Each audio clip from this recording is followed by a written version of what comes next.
Court, all rise, please.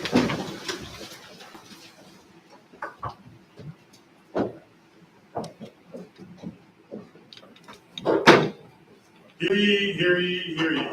All persons having anything to do before the Honorable, the Justices of the Appeals Court, now sitting in Dartmouth, within and for the Commonwealth. Draw near, give your attendance, and shall be heard. God save the Commonwealth of Massachusetts. This court is now open. Please be seated.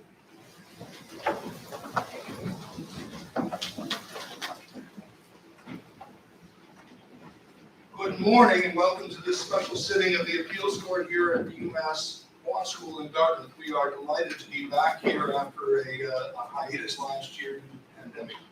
I want to thank all of you for your cooperation in participating in this special sitting with us. It's always a pleasure to be here with the students and also to be a little closer to the community.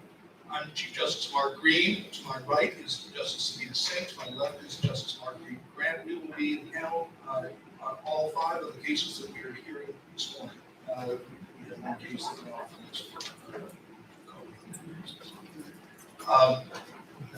Those of you who have appeared before us in the John Adams Courthouse are familiar with the rules. Generally speaking, the rules here are identical to those in the John Adams Courthouse.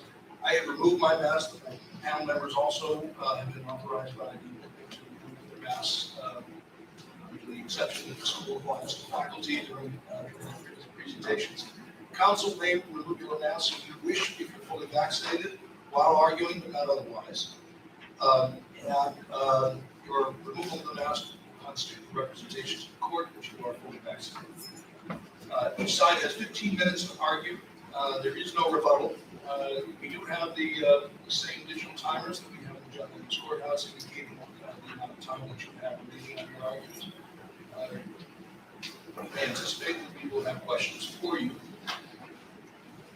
We are familiar with the factual and procedural background of the cases. We've read the materials that you submitted, so you need not review all of that. As I said, we will have questions for you. We'll take a brief recess after the third case, and then we will resume the argument with the 2 cases. And with that, I'll call the first case, case number 2020P 1188, the Commonwealth v. Richard D. O'Rourke. Thank you, Judge. Please support Justice Giacomo on behalf of Mr. O'Rourke. Judge, numerous issues raised. I'd like to start off with what I think is most important. Ineffective assistance of counsel with reference to defense counsel's underlying statement pertaining to lack of evidence of the breathalyzer abuse. I think we would all have to agree that the first prong of ineffective assistance of counsel is met. That is so just looking at prior cases that the SJC been done in the opinion of the justices to the Senate. Being that we have the deficient performance judge, I would argue that in the context of this entire case, her statements were prejudicial. So, Counsel, what is the otherwise available substantial ground of defense that your client lost as a result of that argument? Judge, I would suggest that he lost his only ground of defense, i.e. that he was not drunk. And when you look at counsel's statement and you put it in the context of the 2 officers, which again is another argument you're familiar with, stating that he was drunk, intoxicated, going to the ultimate fact-finding of the jury and taking that away from the jury, and also in light of what is recognized as the culture nowadays with reference to operating under the influence of alcohol. I would suggest the statement in and of itself. Can you clarify that statement? What do you mean, the culture nowadays? Well, we have the reduction of the breathalyzer. I'm old enough to remember when it was 0.15, 0.08. You know, Matt has their way, so it's a 0.04, which is the the standard for truckers. The law is the law. The question, it seems to me, is whether there was significant evidence that he was intoxicated. And I would suggest to you that there isn't. And I brought this up in another item, which I'm sure you've probably read. Prior to him exiting the driveway of the fire station, I would suggest to the court that there is no evidence of impairment. There was no testimony that To find point out, just to inventory some of the indicia of intoxication, there was testimony that he was unsteady on his feet, that he smelled of alcohol, that both at the scene and during booking, that his eyes were glassy, and he repeatedly made inculpatory statements to bystanders.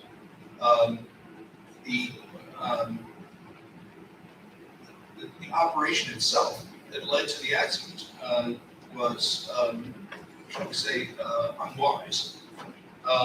It just seems to me that there was an awful lot of evidence tending to show that in addition to the officers, of course, offering their view that he was drunk.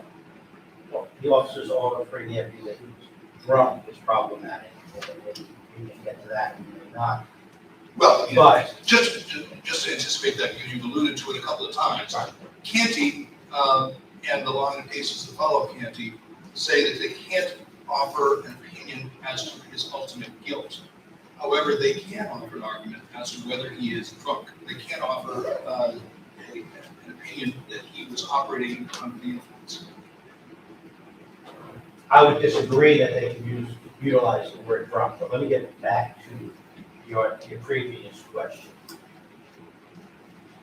In the context of the fact that he pulled into the apron of the fire station, there's no indication that there was any impairment. He stopped, he looked both ways. Again, That's his testimony. We view the evidence in light of his life.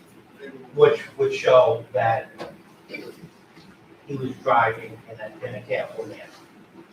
He sees an opportunity, the opportunity closes. He gets hit by a Ford Expedition. If anybody's familiar with the Expedition, it is a 3/4-ton truck that was turned into an SUV. He's driving a small compact car. The airbag does not report. So the factors that Your Honor is raising, while the court may view them as indicia of being impaired, the court can also view them as indicia of the blunt force trauma that he received from the accident. He hit his head, he had a concussion, he had broken ribs, he was bleeding from the face, he was staggering. Just as well as staggering could be a result of the impairment, and the impairment, it could well have been the result of the impact of the 3/4-ton truck. And I would point out that the testimony states that he was able to answer the questions without slurring. So I think the court is hard pressed to point to these factors, that he's bent over, that he's slumped. How did the question contribute to the odor of alcohol? The odor of alcohol, the court has been clear that the odor of alcohol itself and the consumption of alcohol does not rise to the level without plus factors Right, or impairment. We've got the other plus factors that we've been talking about. And the question, clearly, there was evidence that alcohol was a factor. Right, but absent defense counsel raising the issue of no breathalyzer and no field sobriety test, I would suggest to the court that at best, it was a tie as to whether these factors that were testified to could be associated with impairment or associated with the result of the violent accident. Counsel, were those statements stricken by the judge? They were stricken, Immediate curative instruction? but I would suggest to the court that this was not the kind of statement that went to an ancillary aspect of the case. This went to the underlying case. It's the underlying point itself. So And why was when that you use- why was that statement necessarily prejudicial to the defendant rather than to the Commonwealth's case? It was defense counsel who was saying, the Commonwealth hasn't proven this case because you don't have a breathalyzer, you don't have field sobriety tests. Commonwealth needs to do more to prove their case beyond a reasonable doubt. Wasn't that more prejudicial actually to the Commonwealth's case? I would suggest not, and my reading of the opinion of the justices to the Senate with reference to the same scenario, i.e. prosecutor making it, makes it plain that in this day and age where people know that there are field sobriety tests, people know what field sobriety tests are, people know that there's a breathalyzer, people know that you can refuse a breathalyzer. When that word was utilized, you know, we tend to parse these cases from a legal standpoint. But I think the only thing we have to do is step back, and if someone says to you, oh, he went out, we had a few drinks, he was happy. We have a perception of happy. When someone says, oh, he went out, he was drunk. I mean, the Oxford Dictionary defines drunk as I would suggest to you, society accepts the word. And when you raise the issue of no field sobriety and no breathalyzer, I would suggest to you the average juror would automatically say he must have refused. Why? Because he knew that he was impaired. No, not why would he have refused? Why would the average juror think that the fact that there was no sobriety, and that it's akin to a Bowden defense, right? That the police did not conduct an adequate investigation of the circumstances, and therefore the Commonwealth's case fails. I would not be able to agree with that premise. And the We reason, don't have to agree. and the reason being is I think it's pretty well common knowledge and accepted within society that if you get pulled over and you are suspected of driving under the influence of alcohol, you're going to be given field sobriety tests. You're going to be offered a breathalyzer. That is something maybe 20 years ago that was not common knowledge, but it pretty well is now. I would suggest. Maybe you have a specialty practice in this area. It's not something that's common knowledge to me. You know, my cards on the back of them even say I do consent to a breathalyzer or field sobriety. Having been, I think there is a subsector of society that may live in this world, but I don't think that the average juror necessarily, maybe, I don't know. the only way I can answer that is having been a law enforcement officer prior to being a defense attorney. I think it's pretty, I can state that it's pretty well, in my opinion, it's pretty well accepted that when they get pulled over, they expect that they're going to be field sobriety tests. In these circumstances, you had a collision and in some emergent circumstances that warranted law enforcement response to, I would suggest, possibly more imminent concerns than administering a breathalyzer or a field sobriety test. I would respectfully disagree with that because everyone knows that breathalyzer is going to be given back at the station. He was released from the ambulance to the officers.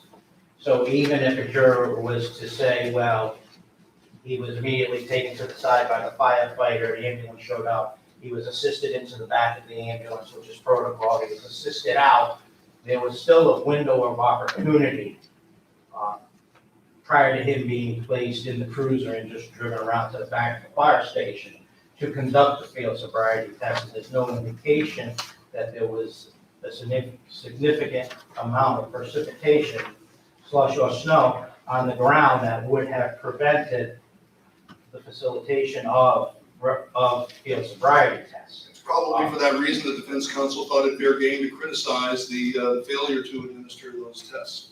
Well, We understand it was a misguided argument.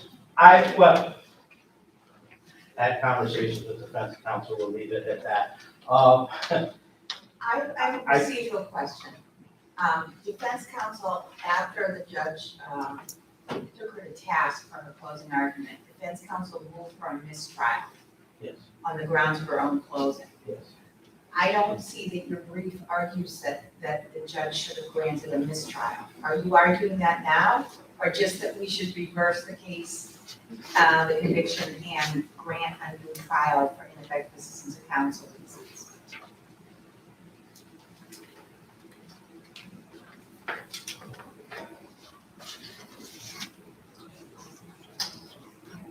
I would stick with my argument, and the reason being is I think the case law in and of itself does give the trial court judge great deference with reference to curative instructions in denying a mistrial.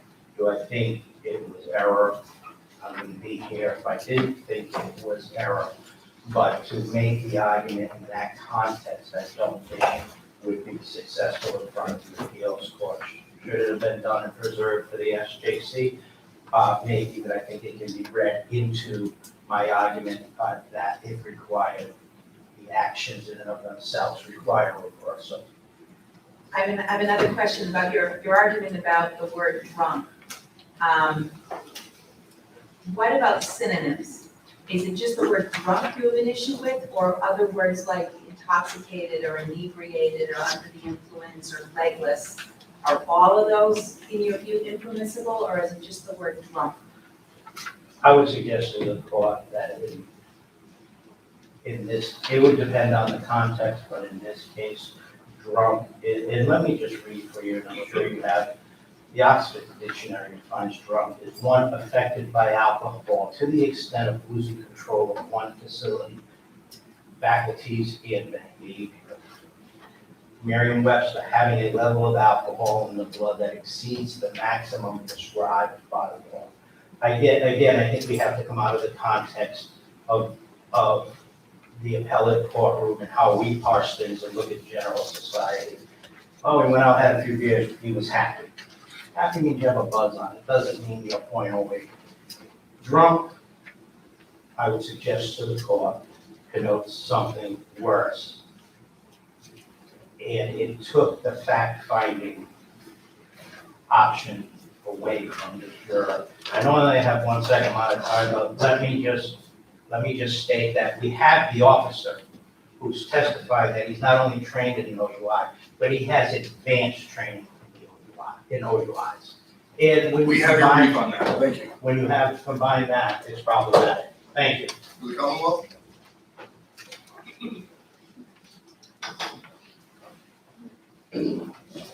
May please support Carol Burbank for the Commonwealth. It's our position, I don't know if you want me to start with the third issue, the defense counsel's comment and closing, but it's our position that counsel actually did it deliberately to try to make a claim that they didn't do their job. So this was not just some sort of off the cuff or an inadvertent comment presented by the defense counsel. In fact, when the prosecutor objected and the judge started questioning counsel about it, it became clear that she did it on purpose. She knew what she was doing. Well, I mean, it seems that she knew what she was trying to do. She seemed unaware that she was not allowed to do it. I don't know. I would posit that she gave it a try. That when she did that, she had done a motion in limine earlier to exclude the reference to the defendant's refusal to take the Buffalo. Do we have that motion in limine in the record appendix? I can provide it to the court, Your Honor. Yeah. I relied on it. It should have been included in the record appendix. I was relying on, although I felt that it was hashed out, not to make sense, but I apologize. We'll make sure that we do that next time. But it's our position that, based on her knowledge of the importance of refusal testimony not coming in, that this wasn't an accidental reference, that she So wanted. doesn't that contribute to your brother's argument that there's no question that this was poor performance on her part. Well, I think it's, this case law that says, and I cited, for the proposition that, there can be times when the defense attorney gives it a try, sees if it sticks, because the judge is, savvy enough to, sustain, to listen to the Commonwealth when it objects. So were you conceding that her closing argument fell below the standard of an ordinary fallible lawyer? Not at all. I think what she did was, no, because if she'd succeeded, it would have been great to tell the jury. Well, there was no chance she was gonna succeed. Well, I don't know. I mean, I think, the case that I cited, there was a defense counsel who, had, I remember the facts, who had withheld, information about expert witnesses and then tried to suddenly present it at trial, and the court said, well, perhaps if there hadn't been such a savvy judge, the defendant would have gotten away with it, and I think we have a situation like that here. But even if this court. So we should infer that this defense attorney thought that she could get one over on Judge Locke? I think I think that because she filed that motion in limine to exclude that reference, at trial, that showed that she knew the law. And then she has this case that came in that was very strong for the Commonwealth, and she perhaps thought, give it a try. But the case you're talking about where a defense attorney refers to evidence that, this is a situation where the defense attorney affirmatively moved in limine to preclude the Commonwealth from introducing this evidence. Correct. So, And then she gets up in closing and refers to the evidence. but she refers to it in the context of Commonwealth's failure, not that the defendant had refused. But she's saying you didn't hear anything about breathalyzers. You didn't hear anything about that, and that.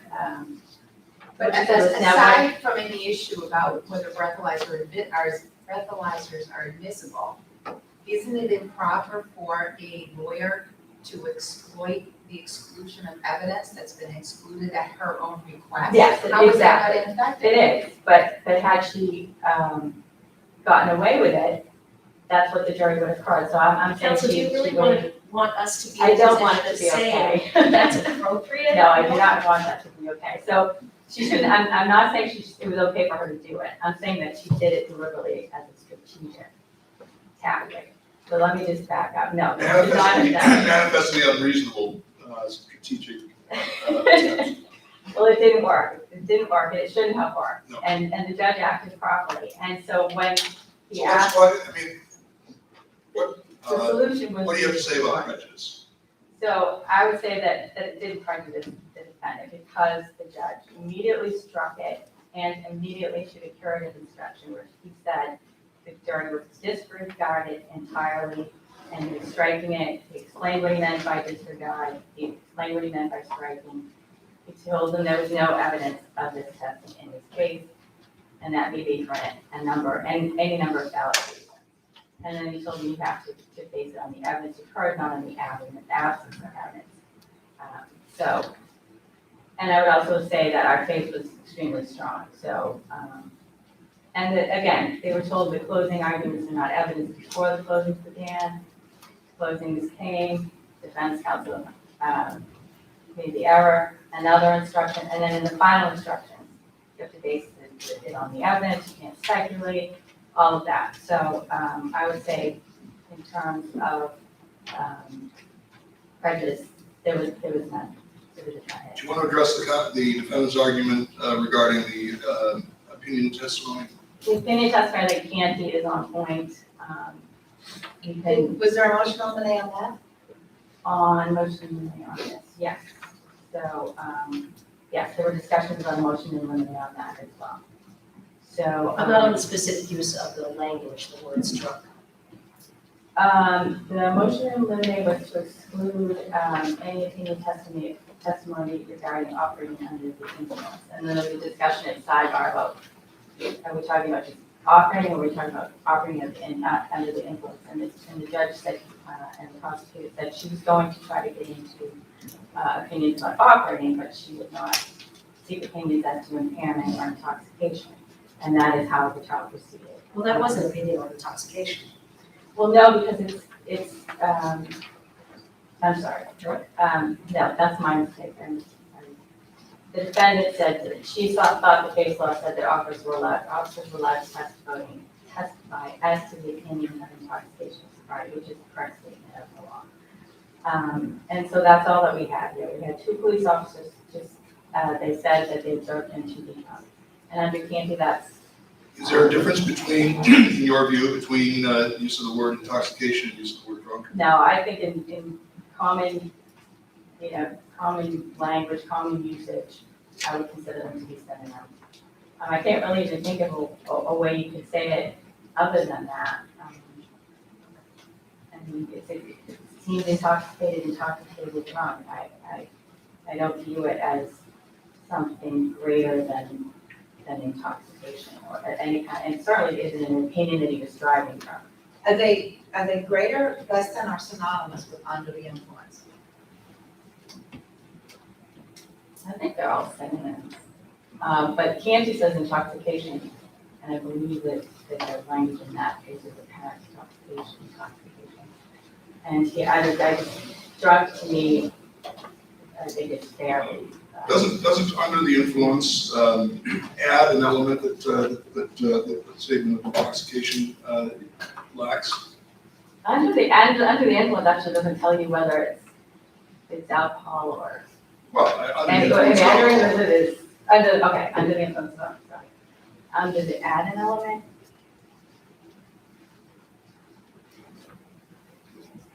I mean, it's one thing for someone to be impaired, and it's another thing for them to be affected by that impairment. It's Their activities to be affected. by that possibly, impairment. but again, drunk, it wasn't even, under the influence. So I would posit that, this is exactly what Canty, would support, testimony such as this. So I would say that it was, properly stated, properly admitted, and even if this court disagrees, I'd say there was no objection, no substantial risk of miscarriage of justice. We had instructions by the judge on the proper use of his testimony, and again, we had very strong evidence of the defendant's intoxication. It wasn't just the two officers saying he was drunk that persuaded the jury to convict. He was very strong, both negligent operation And I take it that your view of the very strong evidence also subsumes your response to the defendant's challenge to the sufficiency of the evidence? Yes, Your Honor, I feel it was very compelling evidence, and the one most favorable to the Commonwealth, and using reasonable inferences to prove both OUI and negligent operation. Does the court want me to elaborate on that, or? It's up to you. If you I could feel that you've covered everything, you rest on your brief. I rest on my duty, Your Honor. Thank you very much. Thank you. Case is submitted. We move to our second case on the list, case number 2020P 1212, Alcohol versus Jason W. Rodriguez.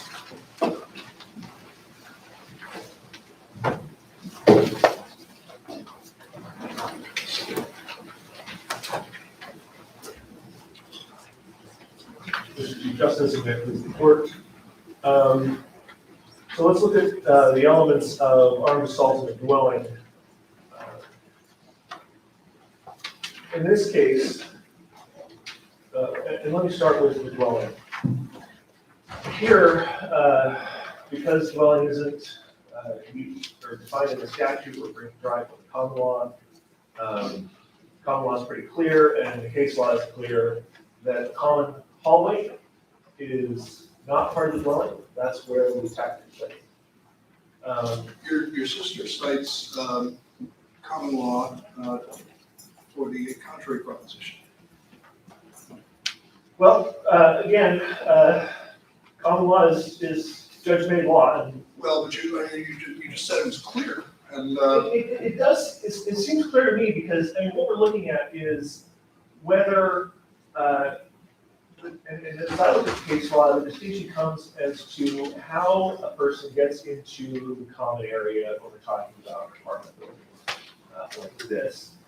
Had he broken in or gained access as a trespasser, then I would agree that, What if the lawful occupant let him in under a ruse? The defendant showed up and knocked and said, you know, selling Girl Scout cookies. And the occupant let him in, and then the defendant pulled the license. Would that be armed assault as well? interesting. My initial reaction, because those aren't the facts in my case, is to say sure. Because under a ruse that would probably be allowed by a judge, I would think. But in this case, there's no evidence that my client broke in or under a ruse got in. In fact, if you look at the testimony in the transcript, if you look at the video, which is not very helpful, but on page, I think it's 56 of my appendix, I have a picture of the part of the video where he's allowed in, somebody lets him in. Let me just push back on that a little bit, because suppose instead of being in the common areas, the attack took place within the individual apartment into which the attacker had been admitted by the residents. I mean, I'm having a little trouble. Well, say that again. You're saying that if he'd gotten in To the apartment. If he was admitted into the apartment, he knocks on the door, the resident opens the door and allows him to enter the apartment, and then the defendant proceeds to attack the resident. again, not the facts of my case. I understand. I'm fairly I understand. comfortable in saying that might also be okay. Well, of course it would be Because- an and attack. I wanna say- Let me go back, because I want to point out, the reason I'm asking the question in that way is that you're framing the question of whether an area constitutes a dwelling or not based on the circumstances that give rise to the defendant's presence. It would seem to me that we would instead determine whether something is a dwelling or not based on the attributes of the building itself, and and whether it is freely open to members of the public, or whether it is limited to persons who are residents and their invitees. So again, getting to my last point, and yeah, I'll go there. There's reasons why the defendant would be in there. There's testimony that his girlfriend just was a few doors down. Somebody letting him in, and I again, understand, but I'm not understanding why that makes a difference. because when you when you go into a common area, it's a general understanding that people can be there, either invitees or residences. Just as they can in the apartments. But when you have in the apartment, it's the actual dweller who opens the door and either allows access or doesn't. The question really is whether the residents of an apartment building whether the purpose of the statute is designed to provide heightened protection for residents of residential buildings. And the question is whether that heightened protection extends not merely to their own individual apartments, but also the secure common areas that they share with their other neighbors. Yes, but that's why we, and I think that the case law distinguishes whether you're there properly or not, whether you're a trespasser or not. In this case, there's no evidence of that. He was freely allowed entry into the building. But your His sister girlfriend- says there's a distinction between a consensual entry and a lawful entry. Well, he has access to the building. He has a reason to be there. There's no reason why he can't be there. He's been in beyond the record, but nonetheless, there's enough in the record to show there's a reason why he's there. And it doesn't necessarily have to be for the events that occurred in this case. And that point, I think the case law is fine looking at whether he's a trespasser. If he's a trespasser, if the government can show that he's a trespasser, then it's very likely that common areas. Wouldn't your view of the definition of dwelling house essentially discriminate against people who live in apartments and give them less protection when that old case you quote from the 1800s says every dwelling, no matter how humble, is a mansion house? Yeah, and again, the common law, at least when I cited a case from the 1800s, it talks about, like close barns being different than a farther out building. And I think what we're looking to do is, again, because we're looking at the common law, we can go to those the old, not the adage, to every man's dwelling place, it is his castle.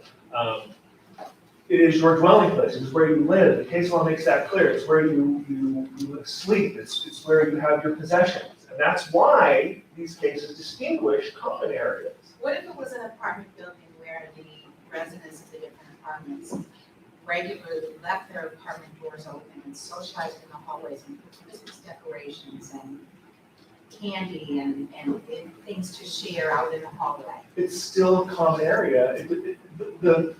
My point is it's whether it's a locked access to the building itself, to the common area, or not. In that case, if it is locked, then the government needs to show that he has somehow broken in, that he's a trespasser under a ruse or however. But if he's really given entrance, if there's a reason why he can be there. Why doesn't that same argument apply with equal force to the interior of the apartment itself? Because as I said before, the dweller opens the door and has the choice of getting access to the person in the dwelling place. Yes, come in. No, you don't come in. It's the dwelling place where the possessions are, where the person sleeps, where their castle. That's not a common area. The case law seems quite clear on this, that the common areas are. What case law is clear on this? Well, all right, you're not clear enough, but I have case law that backs me up on my point. And your sister offers a distinction and draws the analogy to the burglary offense. Well, again, what we're talking about is armed assault in a dwelling. Dwelling is the operative word that I'm focusing on, well, also armed, but we have to look at kind of how these changes are going to affect cases more beyond just this one. And I see a potential for, I think it's problematic to start saying that we're going to start excluding those cases and talk about common areas. And that we're going to extend to common areas, generally, the protection of dwelling place. In search and seizure, I think you're going to find that that's very problematic. What if one of the residents propped the front door open as they were moving, and your client walked in and propped open the front door? That's a good point. And again, I think you look at the situation as a whole. What's he doing there? How is he dressed? I mean, does he have various tools? Does he have a girlfriend who actually lives in the apartment? So that would make it a dwelling house? No, the dwelling house is at this point, the dwelling house is the apartment itself, not a common area. So you say. I think you have a couple other arguments. I wanted to just clarify on one point. You suggest that the absence of the value of the property taken takes this outside of the felony. And it seems to me that your argument to that effect relies on a different section of Chapter 266 than what we're dealing with here. Do you concede that point? No, but let me put it this way. Armed assault in the dwelling, intent to commit felony. The felonies here are the armed robbery and the assault and battery with a dangerous weapon. We're talking about Section 25, not Section 30. You cite Section 30, the Commonwealth cites Section 25, and Section 25 is the relevant section, correct? Yes. Okay. And Section 25 does not make the distinction based on value that you rely on from Section 30. Yes. Okay. All right, so let's look at what was taken. I want to quickly just go over on, because we're talking about this, the robbery aspect.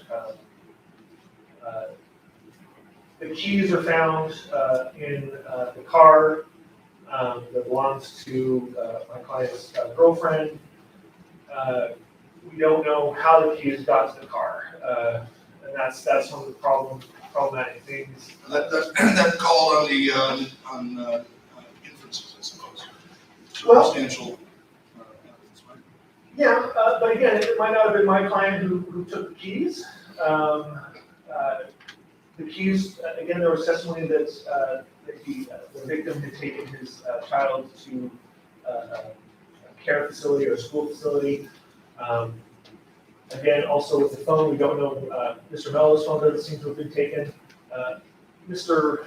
Rodriguez, when he does go into the apartment, there's no evidence that he took anything from the drawer. I understand that the woman in the apartment did say that, oh, there are valuables that are kept in the drawer, but nobody testified what was taken.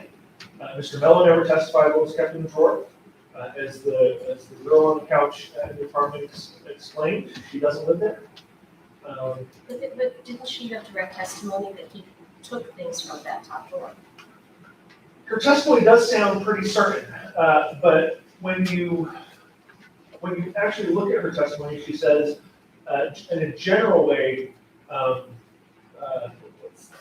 just find it, Well, she money and generalizes. jewelry. She generalizes as to what is kept there, but her direct testimony was that she saw him take things. Yes, she does say that she saw him take things. The jury is entitled to credit that testimony. The jury is entitled to credit that testimony, but again, when we look at a criminal case, proof beyond a reasonable doubt, and I seem to always have this type of argument with this court, that beyond a reasonable doubt has to be a high bar. Again, I understand that we're going to look at the facts in the light most favorable to the Commonwealth, but even if you look at the facts in the light most favorable to the Commonwealth, you have a person here whose testimony does not come through, at least with respect to the firearm, to the jury. And I think that if we read the testimony, it kind of comes through why. But the fact that she says she saw him take things, and there might have been jewelry and money in the drawer, kind of allows that burden to be brought down just because we want to make sure that somebody gets convicted, but we're just darn sure. But it doesn't matter what things he took, right? It's still. No, it doesn't. It does not matter what things he took, granted. However, we don't know if he took anything. She said he took things. But can't the law distinguish if he takes, like, for example, lint in the drawer versus actual money or jewelry? I mean, what we're looking for, and that's the reason why we have a statute that's worded the way it is. A dwelling A rational jury could assess her testimony and conclude that when she said he took things, she was not referring to things. Yes, understood, but again, there has to be some evidence. When you look at this Testimony, right?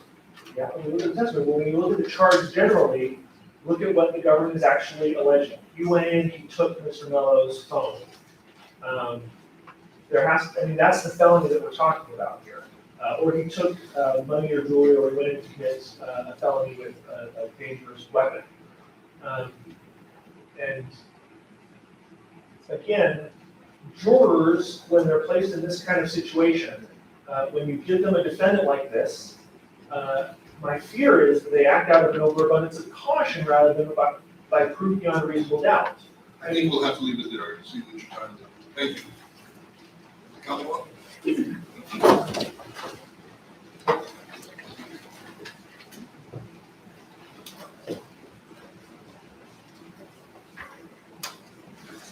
Good morning. May it please the court, Stacey Rock here for the Commonwealth. As the court is aware, in this case, we didn't show up at trial, so the evidence didn't go in. I imagine exactly how the prosecutor had planned. But nevertheless, the Commonwealth did present sufficient evidence on all the charges. There was no error, and his conviction should be affirmed. With regard to the first issue, the error, the defendant claims that error in the denial of his motion for a required finding on count 5, charging on assault with blood.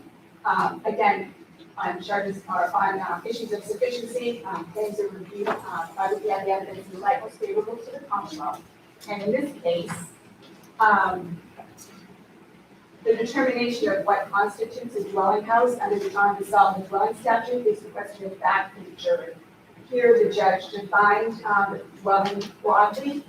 He essentially told the jury that a dwelling is a place where people reside, such as apartments, houses, and condos. Although he did say that it wouldn't be if it was a defendant's dwelling or if the defendant had a license or a privilege to be there. So the Commonwealth presented evidence that 2120 Phillips Road was an apartment complex with 3 floors. There was testimony that the door was supposed to be kept locked and only be accessible to residents by the key. Although there was some testimony that sometimes residents would prop the door open or just answer for anybody, let anybody in. Then we have this Crawford who testified that the assault occurred in the hallway just outside the door of his apartment. As pointed out by the panel earlier, the purposes of the burglary statute, the dwelling house can include a secured common hallway in an apartment. That's the burglary statute. Is there any case that ports that same analysis over to armed assault in a dwelling? I didn't see one. However, Because you didn't see one, or you would have told us. that's right. As far as burglary, the dwelling house used in that context has always been construed broadly. It goes to the historical background, the traditional meaning of being safe in your home. So that's why the term would extend to common hallways. But for burglary purposes, Would it be the same if the door, the exterior door providing access to those common hallways was unsecured? I would suggest that. That's a good question. But I would suggest though that even if it's not secured, a closed door, I would suggest it should still be enough to keep out people from coming in to commit crimes. You should still be safe in your dwelling, even with an unlocked door, even in the common hallways. What if there is no door? What if it's a breezeway? Well, I believe, I don't have the case in front of me, but I believe that the burglary statutes also apply to like the curtilage of a house. So following the burglary statute. So the front porch of a single-family dwelling would be encompassed? Yes, I believe so. Does Yes. it matter that this is under chapter 265 rather than a crime against property under 266? Does that change how we define a dwelling house? I would suggest that when you're talking about a person, you should get more protection than property. A person I would suggest is worth more protection, than just your iPhone. But I just want to go back for a moment. So in your view, an armed assault on the front porch of on the exterior front porch of a single-family dwelling would constitute armed assault in a dwelling for purposes of the statute? I would suggest if you go to somebody's house and they're on their front porch and your purpose of going there is to assault them yes, I would suggest yes. Front yard? Driveway? Well, those are Sidewalk? not the sidewalk, thank you.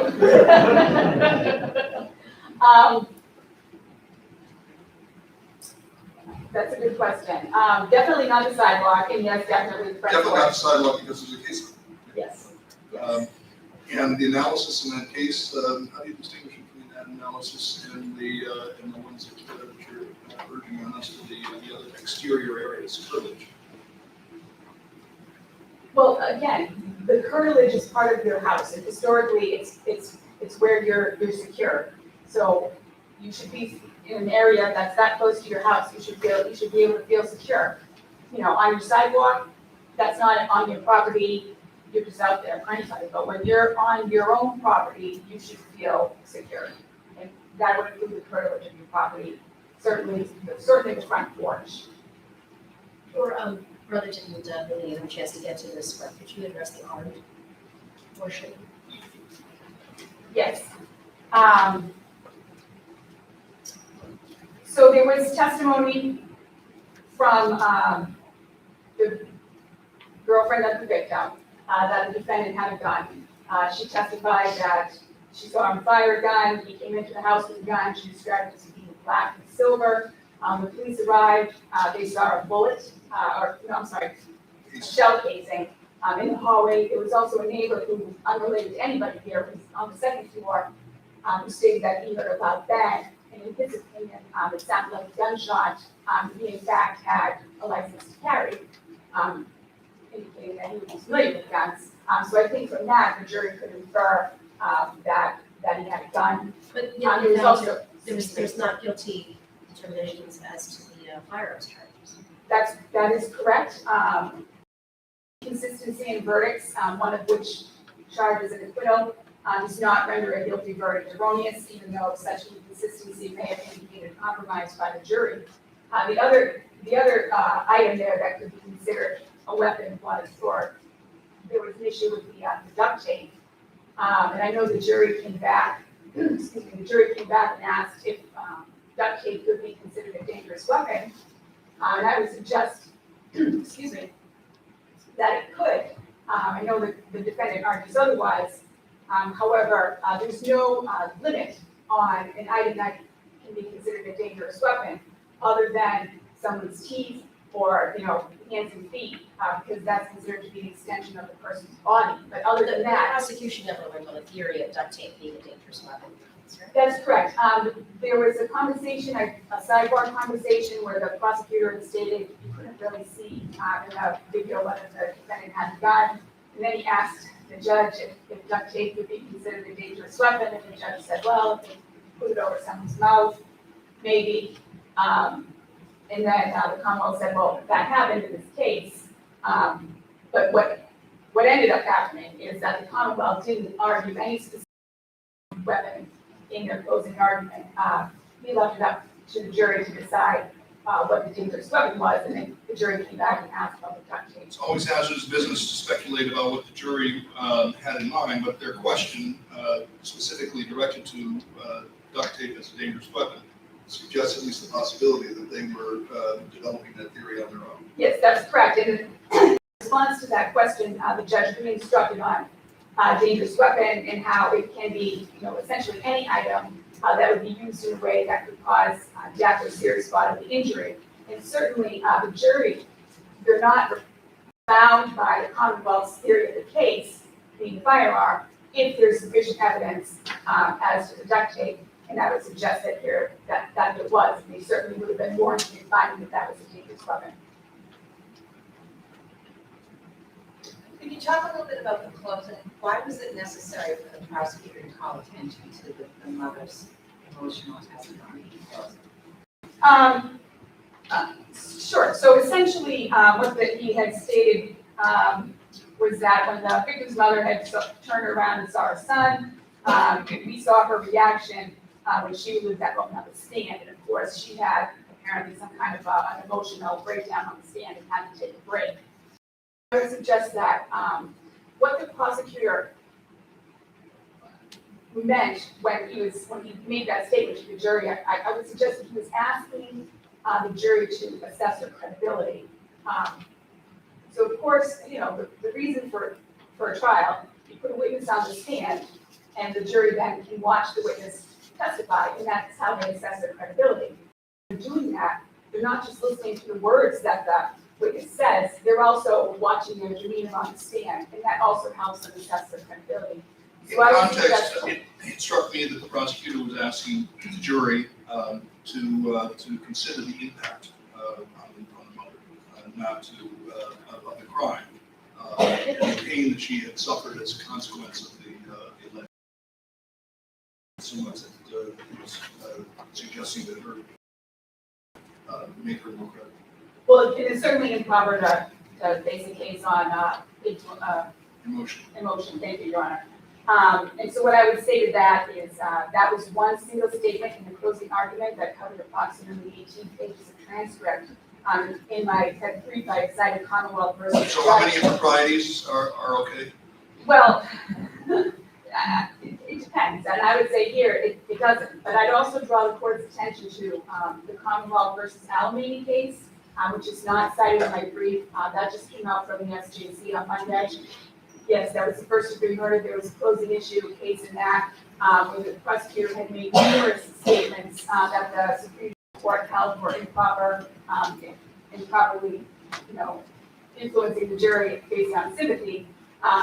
In that case, the prosecutor had asked the jury to step into the victim's shoes, and they also asked the jury to look at how the murder made parents feel.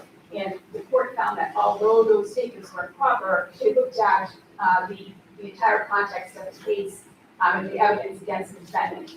They found that it wasn't bad enough to require a reversal. And I would suggest that certainly in this case, it was one line, and it was not anywhere near what happened in County, which the court ultimately affirmed. And if there's no further questions, I'll rest of my brief. Seeing none, thank you both for your argument. The case is submitted. Thank you, Your Honor. The next case begins the civil portion of our hearing. This is 2020 1351 Nicole Chase versus Leslie.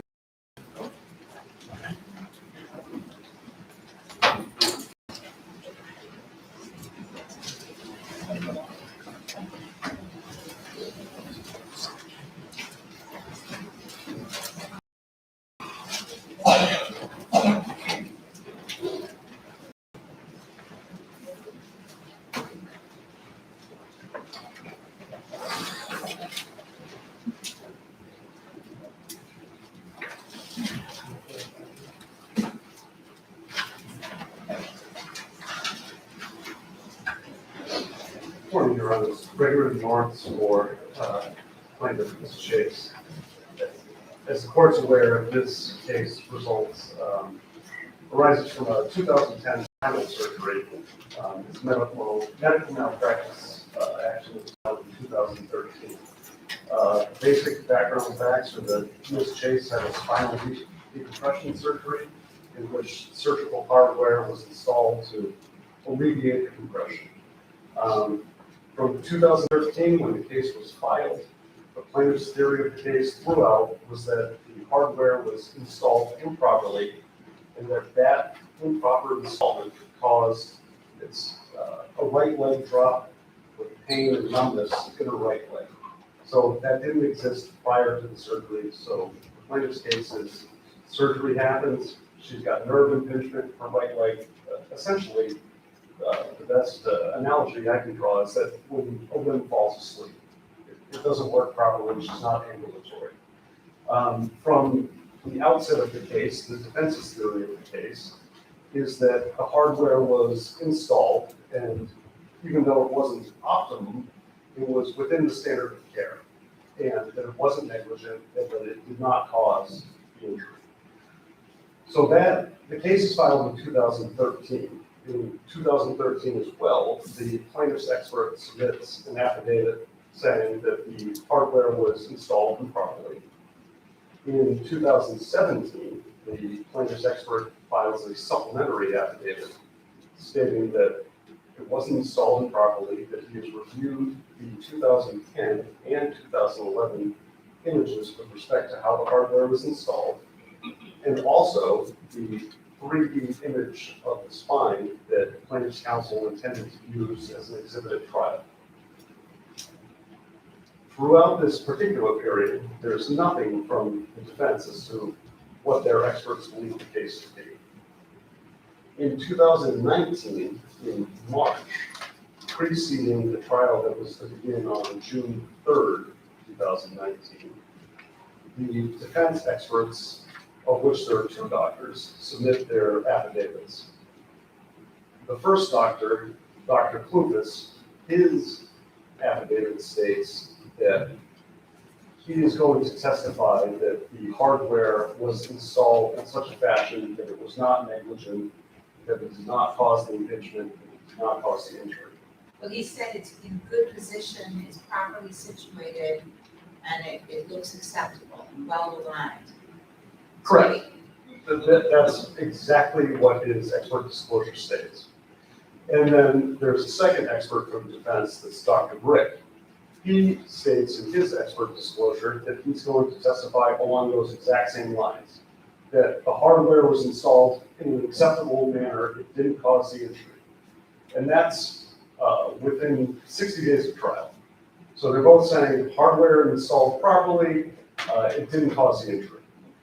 On the eve of trial, Friday, May 31, the parties are exchanging proposed exhibits for trial, and plaintiff's counsel receives an exhibit of imaging with notations on it from Dr. Klufus.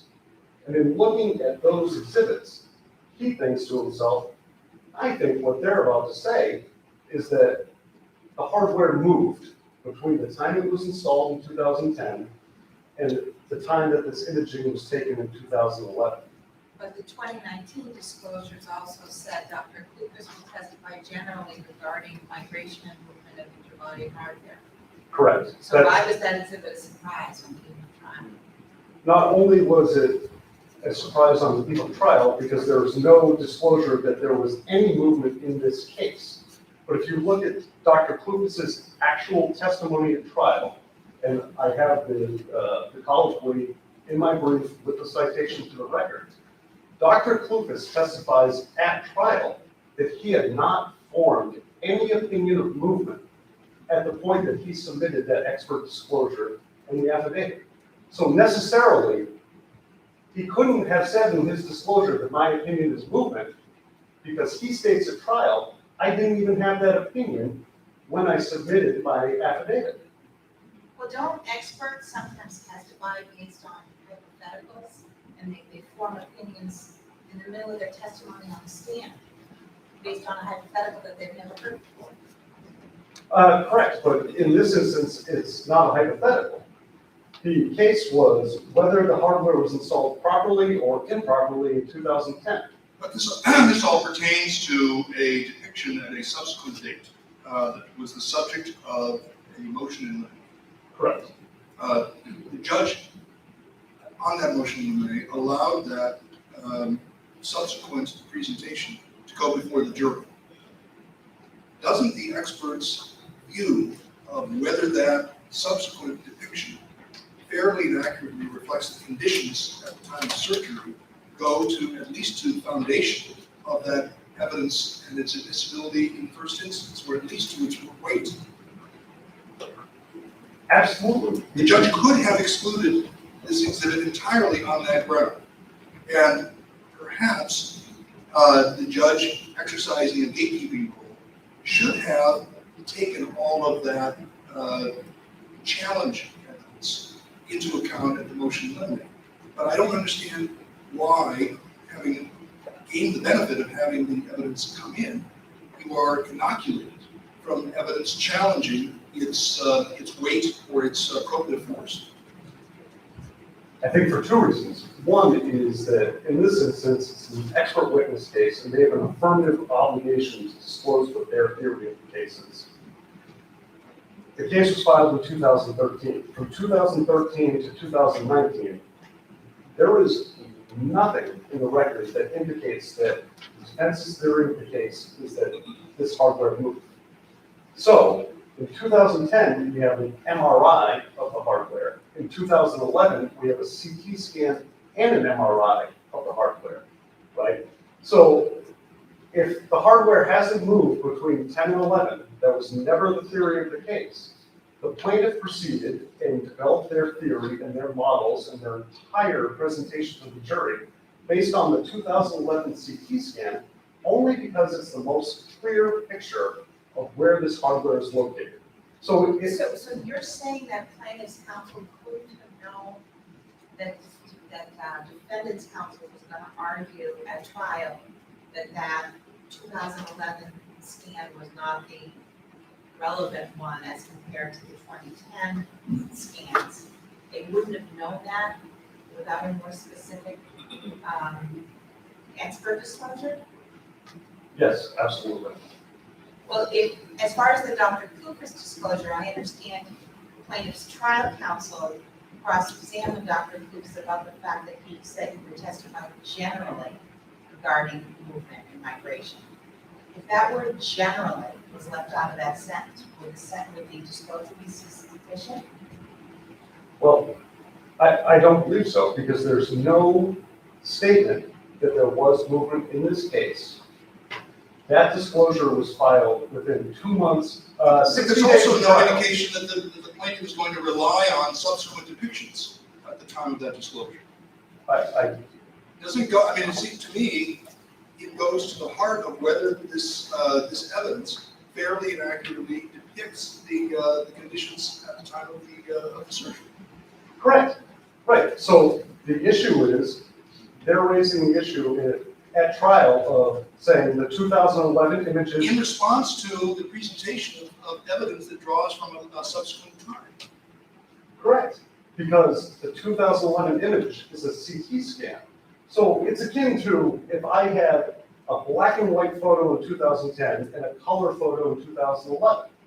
And no one has ever said that anything has changed between 10 and 11. It's akin to having a photo of a person's image in 2011 depicting them with a beard, and they do not have a beard in 2010. I mean, the question of whether it is the same conditions that pertained at the relevant time is always fair game when we're talking about the foundation of representational evidence.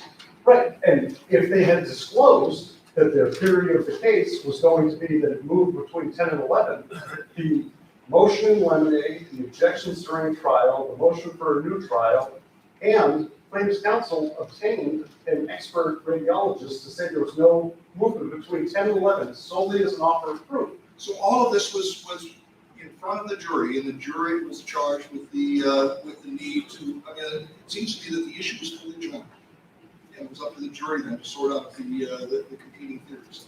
I would challenge that because I don't believe that there were competing theories from 2019 or I'm talking about 2019. competing theories at trial. At trial, 100%, they were then competing theories at trial.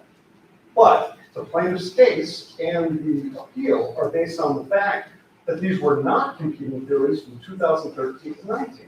Movement was not an issue. The issue was whether it was installed properly or improperly and whether that caused the injury. So, But there were lots of things that were not fully joined before trial. That's why we have a trial. It became an issue when the plaintiff sought to introduce this evidence. And the issue was fully joined by competing evidence on both sides. I'm struggling to find the prejudice that you suggest flows from what you claim is a late disclosure. okay. So first, it was not an issue that was raised for a matter of 6 years. The plaintiff's expert disclosures throughout from You 2000. keep saying that. I just want to. Okay. Talk to me about prejudice. Okay, well, the prejudice is relatively straightforward.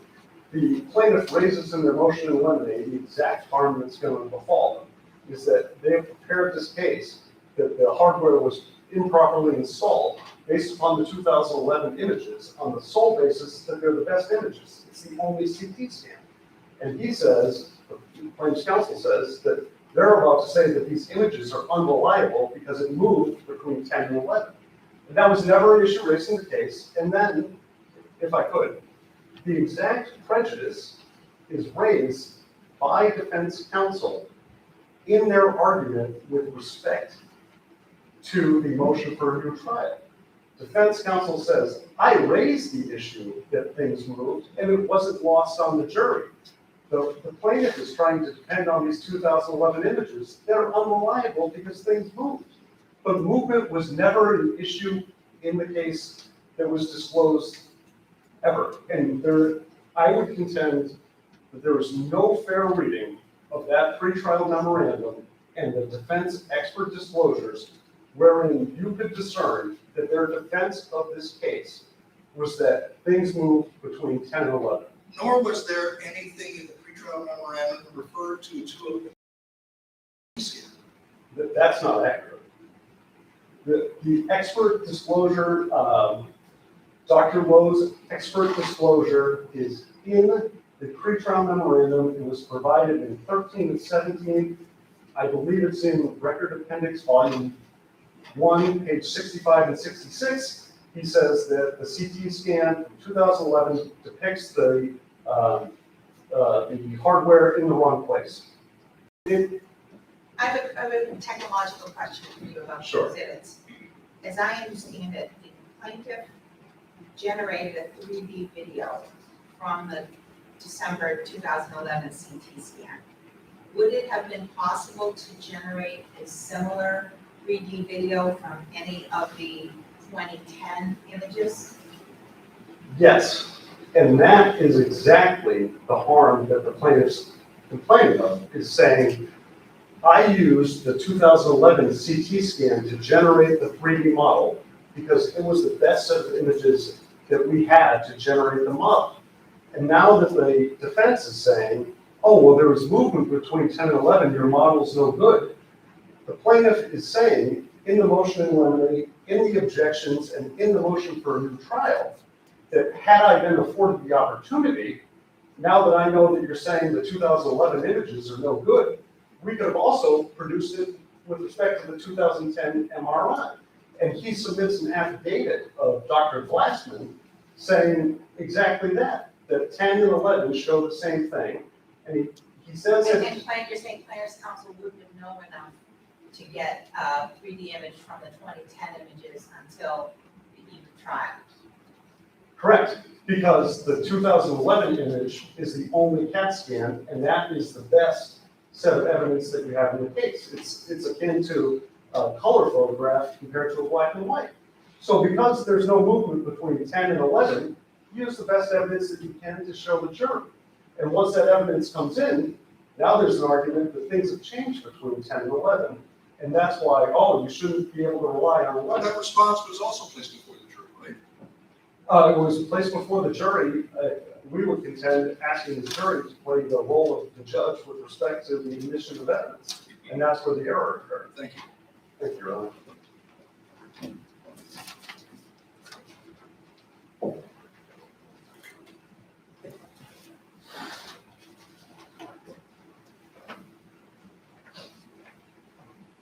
Just a quick, Paul Keenan, on behalf of Dr. Stern.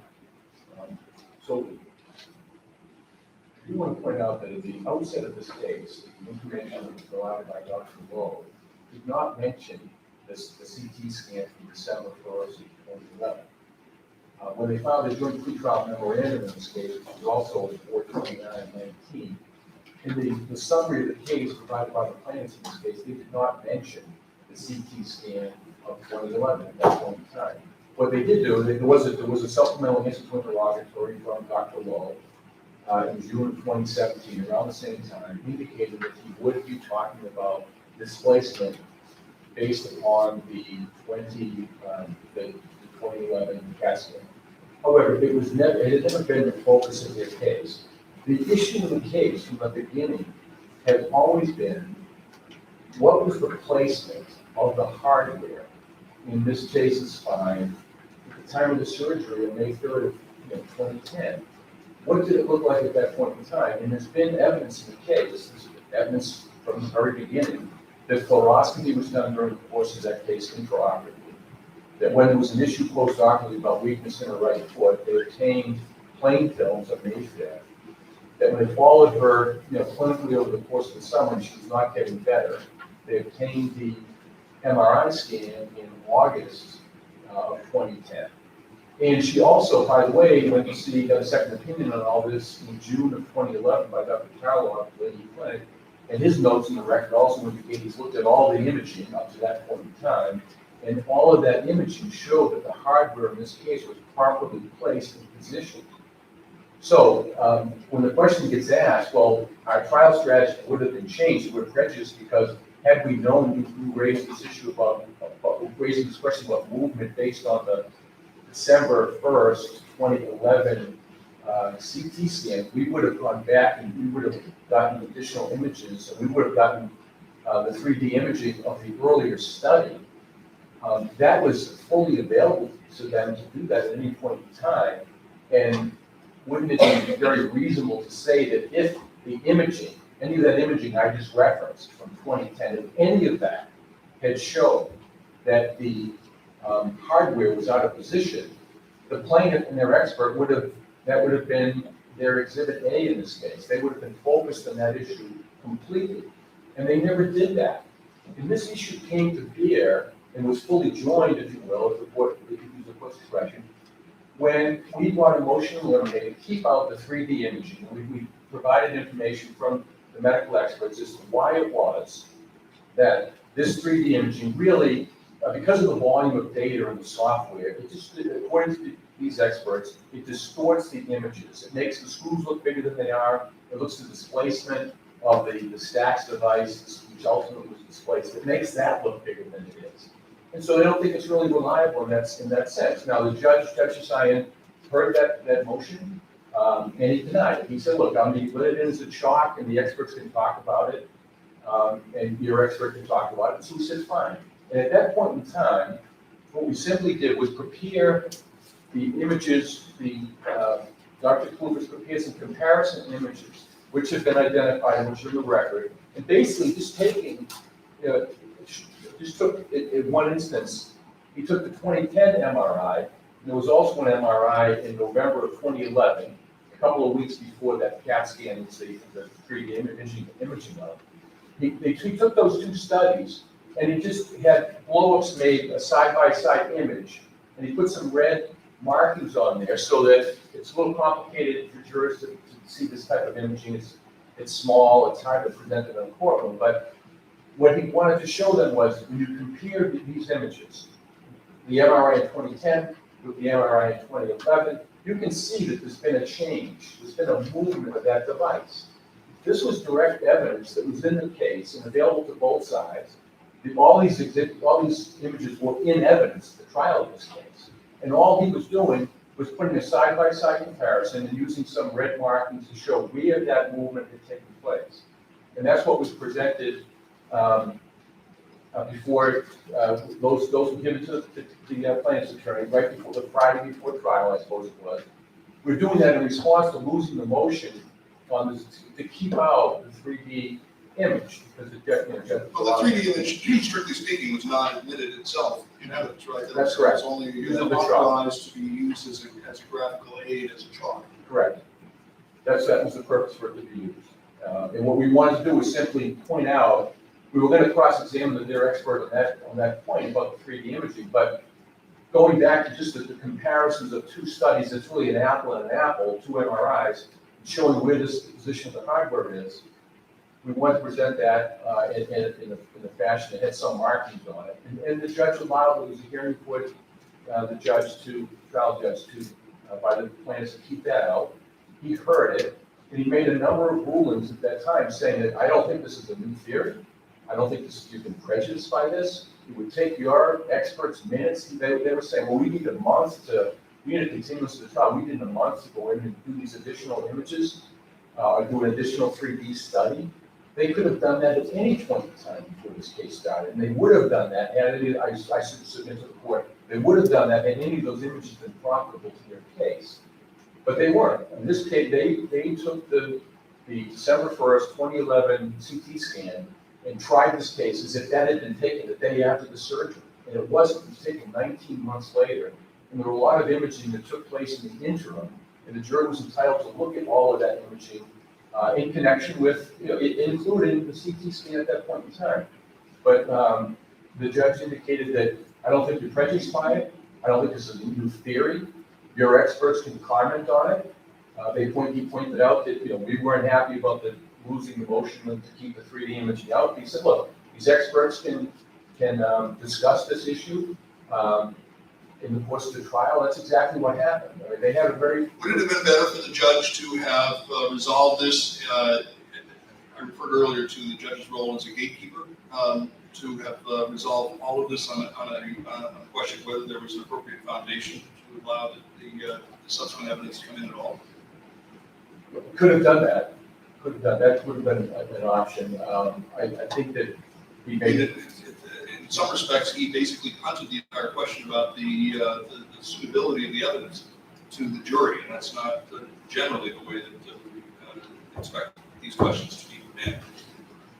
Yeah, that could be right, but in this particular case, he gave an appropriate instruction, I think, about shocks and use of shocks and how they can be helpful in some ways to a jury. He felt that, I think he felt that shock would be useful to them, that we would have the ability. He said, you can, when he saw what we were doing with these things, he said, yes, that you can present it all to the jury and then they will have an understanding of it. I don't think he wanted to exclude big shock because he felt that it might, in some respects, be helpful to them in understanding the case. It is a piece of evidence, it's a video, it's probably, maybe it's more persuasive than looking at, you have to get these images on a CT scan, it's sort of like, you gotta get it close to the, it's hard to present that, and frankly, the 3D is probably a little bit easier to see. However, our position is it's misleading particularly with respect to what the placement is of that hardware, and particularly because it's 19 months later. So I think he made a judgment call on it, but he felt that weighing all of that, weighing the arguments that they have, that he did not see any prejudice, he did not think we were developing a new theory. And I will say that they revisited this issue in front of the trial judge on 4 occasions, one on the motion to exclude, then when each expert got in the stand, by experts like the director, Dr. Lucas, they went to the sidebar, we had another discussion at the sidebar about whether or not they should be precluded from doing that, so the judge got to see how is this evidence coming in, got to take the overall sense of what the evidence is going before the jury, and on each time he denied that motion. Then finally in the motion for new trial, a 4th attempt for the judge to be able to reflect on the entire case retrospectively, and was it appropriate to allow this evidence in from Clufus, and he felt on each decision that it was appropriate, and that he denied their motions in that regard. And I know appellate courts have traditionally given great deference to trial judges in terms of their rulings on evidence at trial with respect to expert witnesses. I would suggest to the court that the rulings from Judge Desai in this case were very appropriate rulings. And I would say further that if you look at the testimony provided by Dr. Lowe at trial, I think he was on the stand for quite a period of time. All of those 3D images were up there on the board.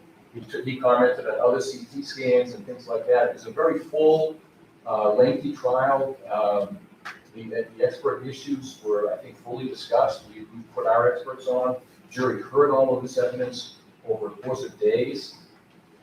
And came back with what I would suggest was a fairly true verdict in the case. I can't really talk too much into that, but the issues were joined. The issues were discussed at this point in time. For the plaintiff to come back and say, gee, we would have done these things differently. Well, those were things that were absolutely available to them to do. If they wanted to get additional imaging from the 2010 fluoroscopy, the plain films, the MRIs, it was fully available to them to do that. To suggest that we would have done it if we had known you were going to start making this point about migration at the end, I would suggest that that's just the reverse side of the coin. When we come in and say our experts are going to testify that the pedicle screws were placed appropriately at the time of surgery, that the spacers, the sac devices between the vertebral spaces, that those were placed, obviously they had to have moved over that course of time. It was clear from the beginning of the case that Dr. Shi at the Brigham and Women's Hospital, who treated Mrs. Chase there, indicated when we got the case that, when he looked at the CAT scan, he says, yes, these things that they're not in the optimal location. And he did take out the pedicle screws. He left those stack devices in place. He did remove the screws.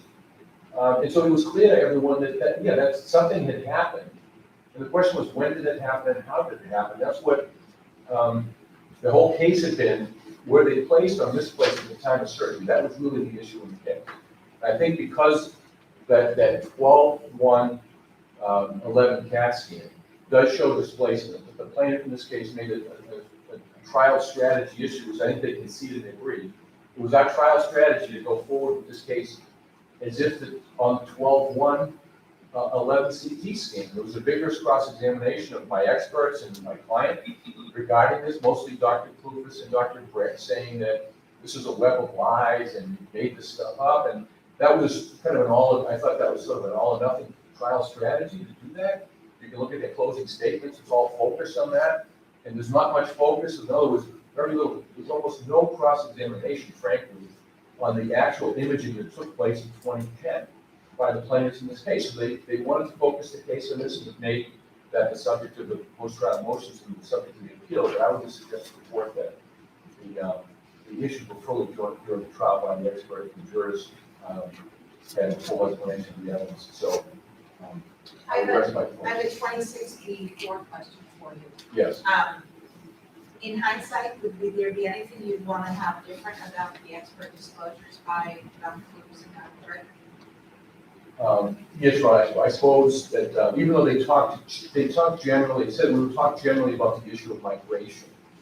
I think it probably, if I was going to do it differently, I would say I would put in there that they would specifically say that there was a migration, that migration on the 12/1/2011 CT scan happened after this period of time. Frankly, at the time doing it, probably thought that might have been self-evident, but it would have been better to have disclosed, to make that statement there. Although I'll just say that I don't think that anything that Mr. and I disclosed really misled them or was a different, our theory was crystal clear as to what our defense was. But I think it would have been better to specifically say that. It would have avoided this, but I don't believe that that played any material role in the trial of this case. This is sort of a philosophical question. A lot of the case law about places before, particularly in the medical malpractice context, talks about plaintiff's counsel not giving specific enough disclosure. Is there a reason for that, or is it just a coincidence because of the fact that the plaintiff bears the burden? Right. I'd like to think, Your Honor, it's because the disclosure that the defense tends to give in malpractice cases may be more detailed than the ones the plaintiff did, but I think because they have the burden of proof, the focus is probably more on them at the beginning of the case.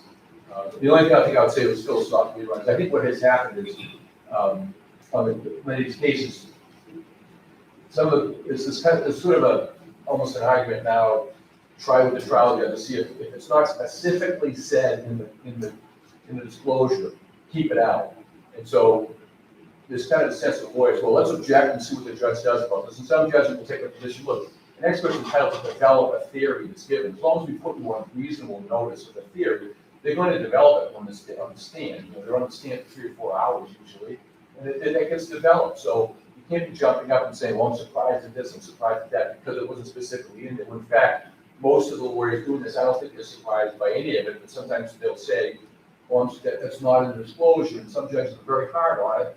I think there's a little variation in the practice right now, which is a little tricky, but we probably should be, the message that I say is give as complete a disclosure you can, understanding that. I think we can leave it there. Yeah, thank you. Time is up. Appreciate it. The case is submitted. We will be in recess for 15 minutes and we will resume with the remaining 2 cases. All right, please.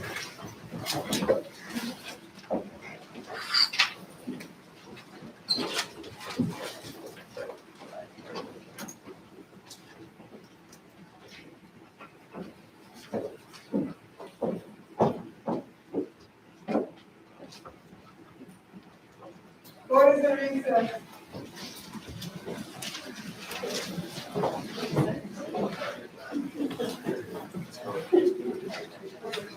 Everybody's talking to their boss.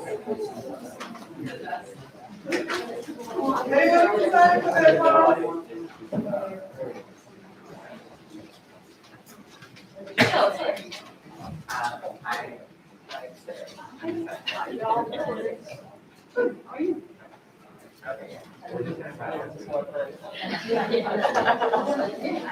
I want to say, find the hand, find the hand.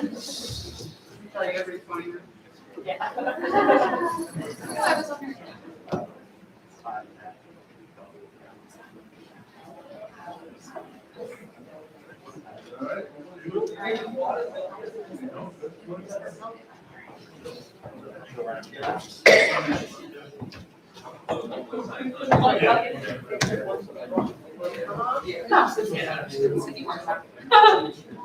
Yeah.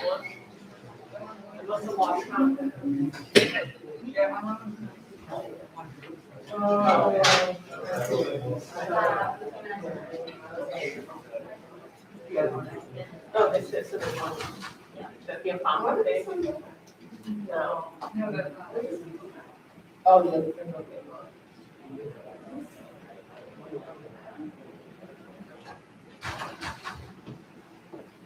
What? She did. What? Yeah, right. I don't think so. You don't want the guilty look on your No, face. what was wrong? I know he's not here for those one. Yeah. Try to do a quick. No, we got some good ones. Those are good. I know you were smiling, but. Yeah, tell them, turn up the air. I know, but now it's cold. Because the more people you have in here, the hotter it is. It's not about you, John.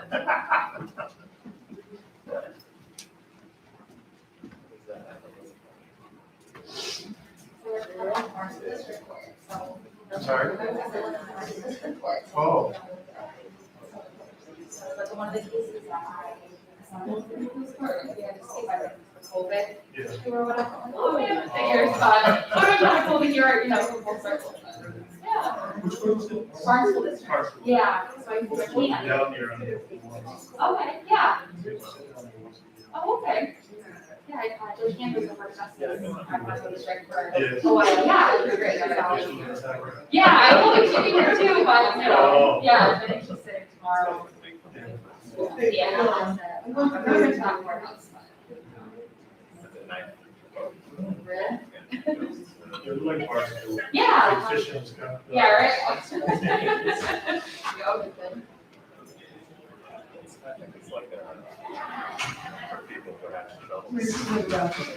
I'm gonna stand by the door.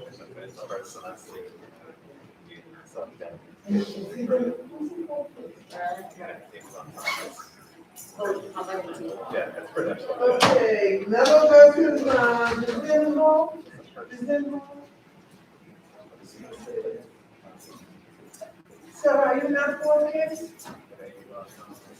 Are you not for this? Yeah. Okay, so it's right now. Level versus, how do you have the design?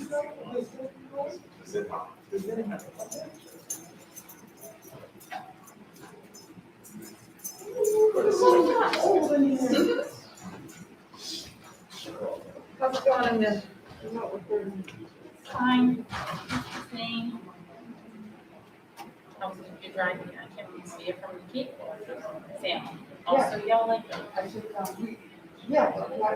Oh. Yeah, so you both go right, divided. Oh, that's very nice. Oh, Yeah. the ones I can't, like a brush, trying to get it.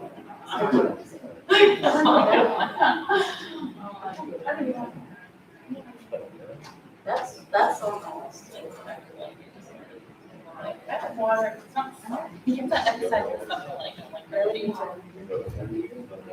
Yeah. Yeah. Oh, yeah, I had cheese, yeah.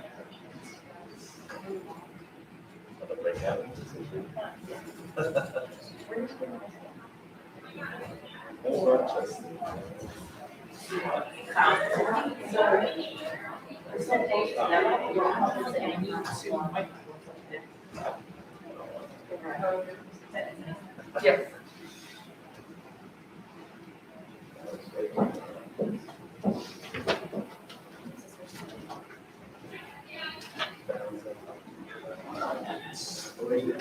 This person. Because I stayed mad.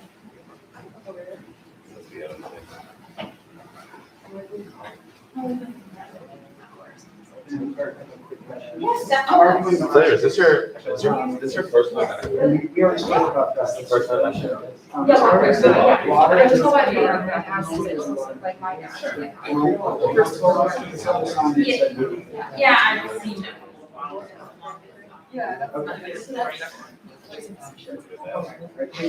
fine, I think. I'm gonna look at my water. Okay.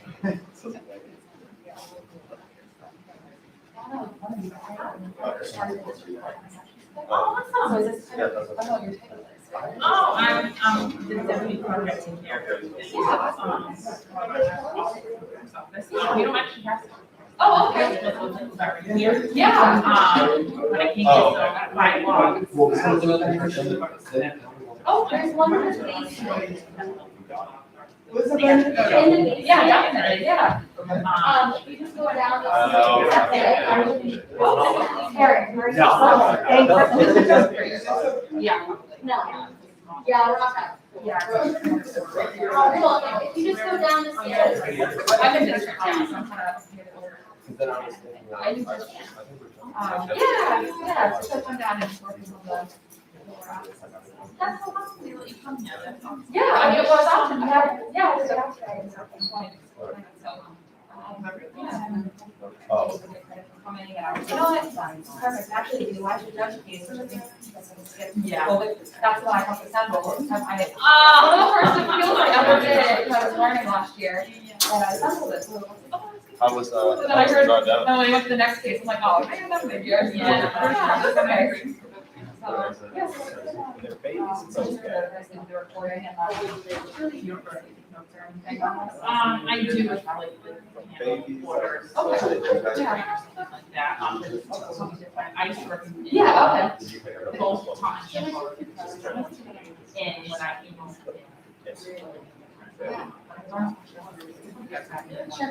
And my students be good. When they're. Have done better. I don't have to. Sure, yeah. It's just. I know, I was trying to get your perspective on it, that's what I do right now, so. Yeah, you don't have to. I can find. Yeah, it's almost like the ER of the work. Yeah, it's, you like triage everything. I mean, even more spending. Then I work in the ER a little slower and stuff, the pharmacy is it all, because if you look at It it does over look nice, I time mean, or it's, whatever. and you know what? It's That's good, you know? Yeah. I bet it was, that's awesome. Yeah, so. Yeah. I found that out this year, oh, it's the world, so, yeah. Yeah, and it's definitely different, right? Nothing like here. Oh, yeah. Even if you go to like for week family or like. Totally, yeah, it's really cool. I think we're supposed to do like the legal skills, like the sensors. Yes, thank you. That's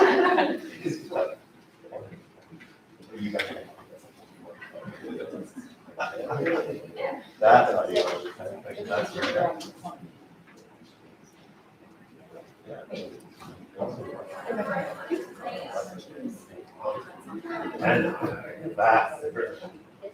And that's just gross.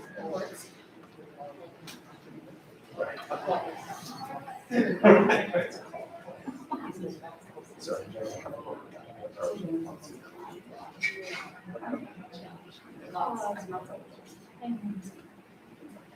Yeah.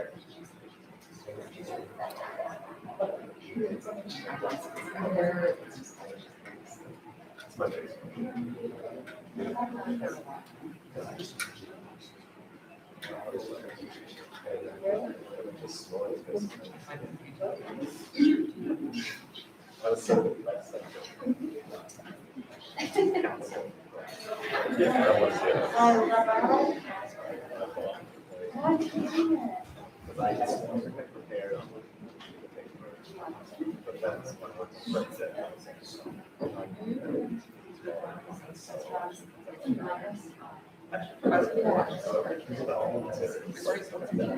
Yeah. I have.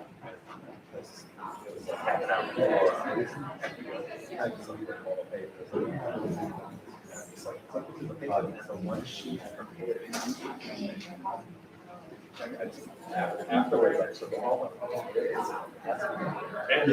Yeah. Yeah. Oh, yeah. No.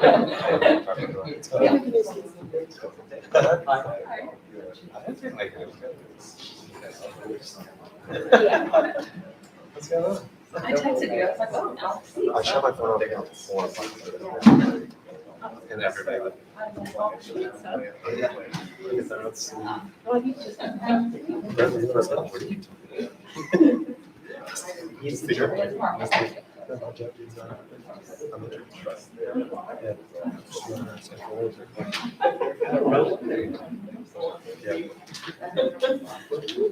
Well, congratulations.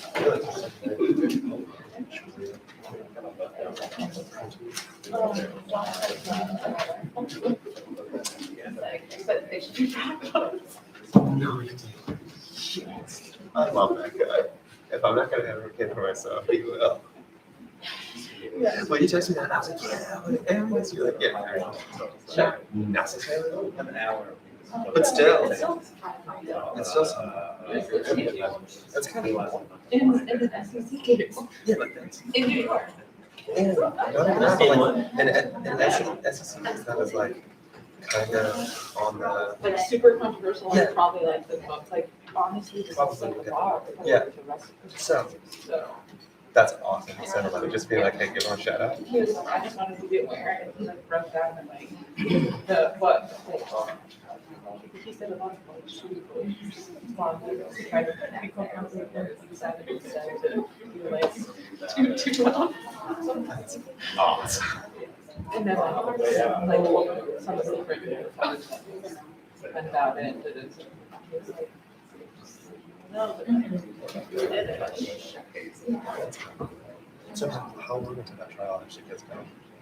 I mean, we didn't have the questions that are even right now. Or something to start to get the SEC is still not. It's not that the judge has twice. Let's go by. So. I guess we can have cell phones, use their case cell phones are off or whatever.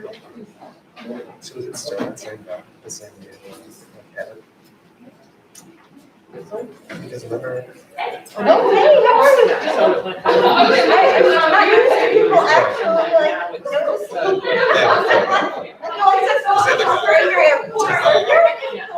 Started the last one, like actually. yeah, I'm here, nice seeing you.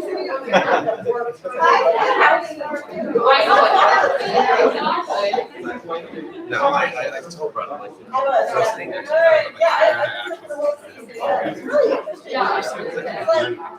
Oh my God.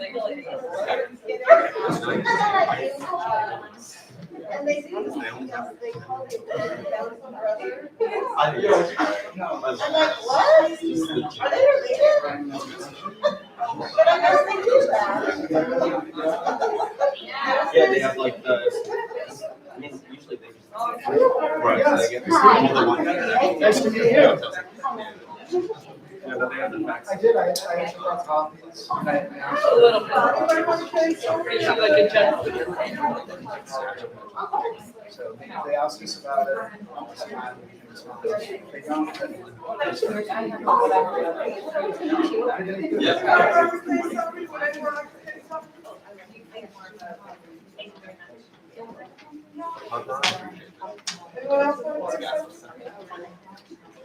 We know, she's kind of done more work.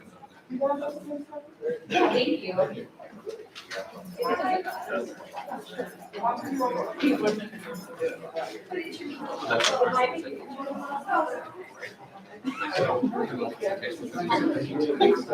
Sir, you can turn around.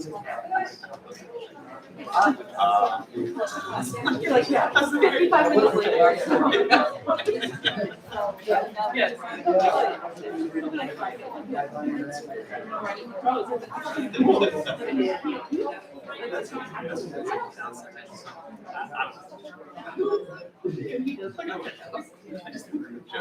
They got to start. It's very upfront about it, so that's good. Enjoy your box seats, Mr. Chief.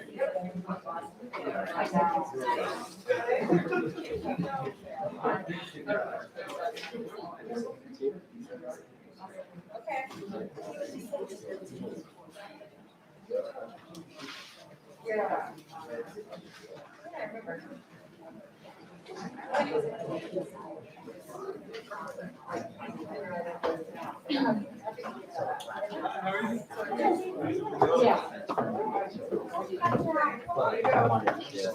Oh, wait,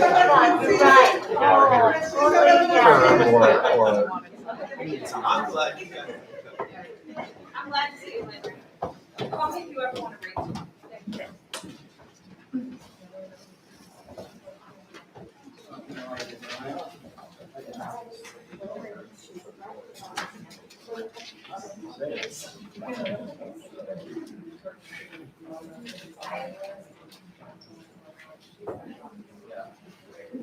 Court, all eyes please.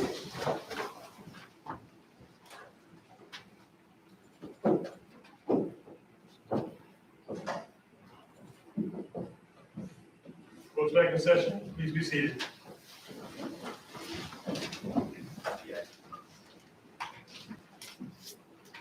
Continue our hearing list with case number 2020 P946, Jonathan Mello and another versus Antonio Vecino and another.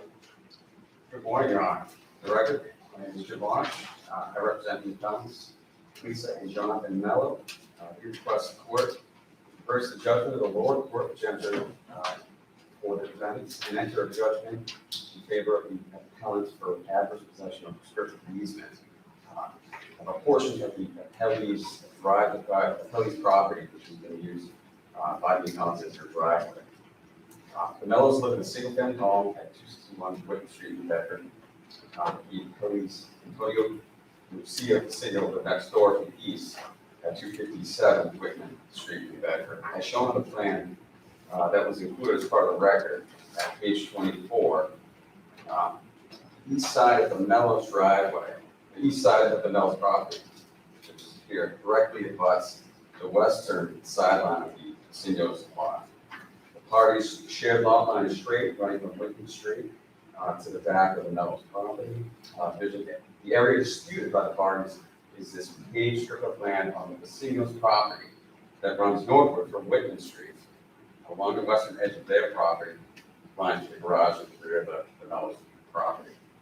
The Mellos used occupation of this disputed land as their driveway was interrupted for purposes of adverse possession or prescriptive easement by September of 09, of 16, when the Mellos filed this action. Well, it was interrupted when the Vecinos erected a fence. Wooden fence that looks like it's a significant interruption of the ability to continue using that portion of the driveway. That is correct, Your Honor. The Mellos purchased and moved into the home in 09. At the time they moved in, there was this paved driveway that ran, like I said, north from Whitman Street between the dwellings. We have the factual background, and that's pretty well laid out in the record. Let me just get to the heart, what I think is the heart of the case. The judge found that your clients had not carried their burden of establishing a claim of adverse possession because the use was permissible.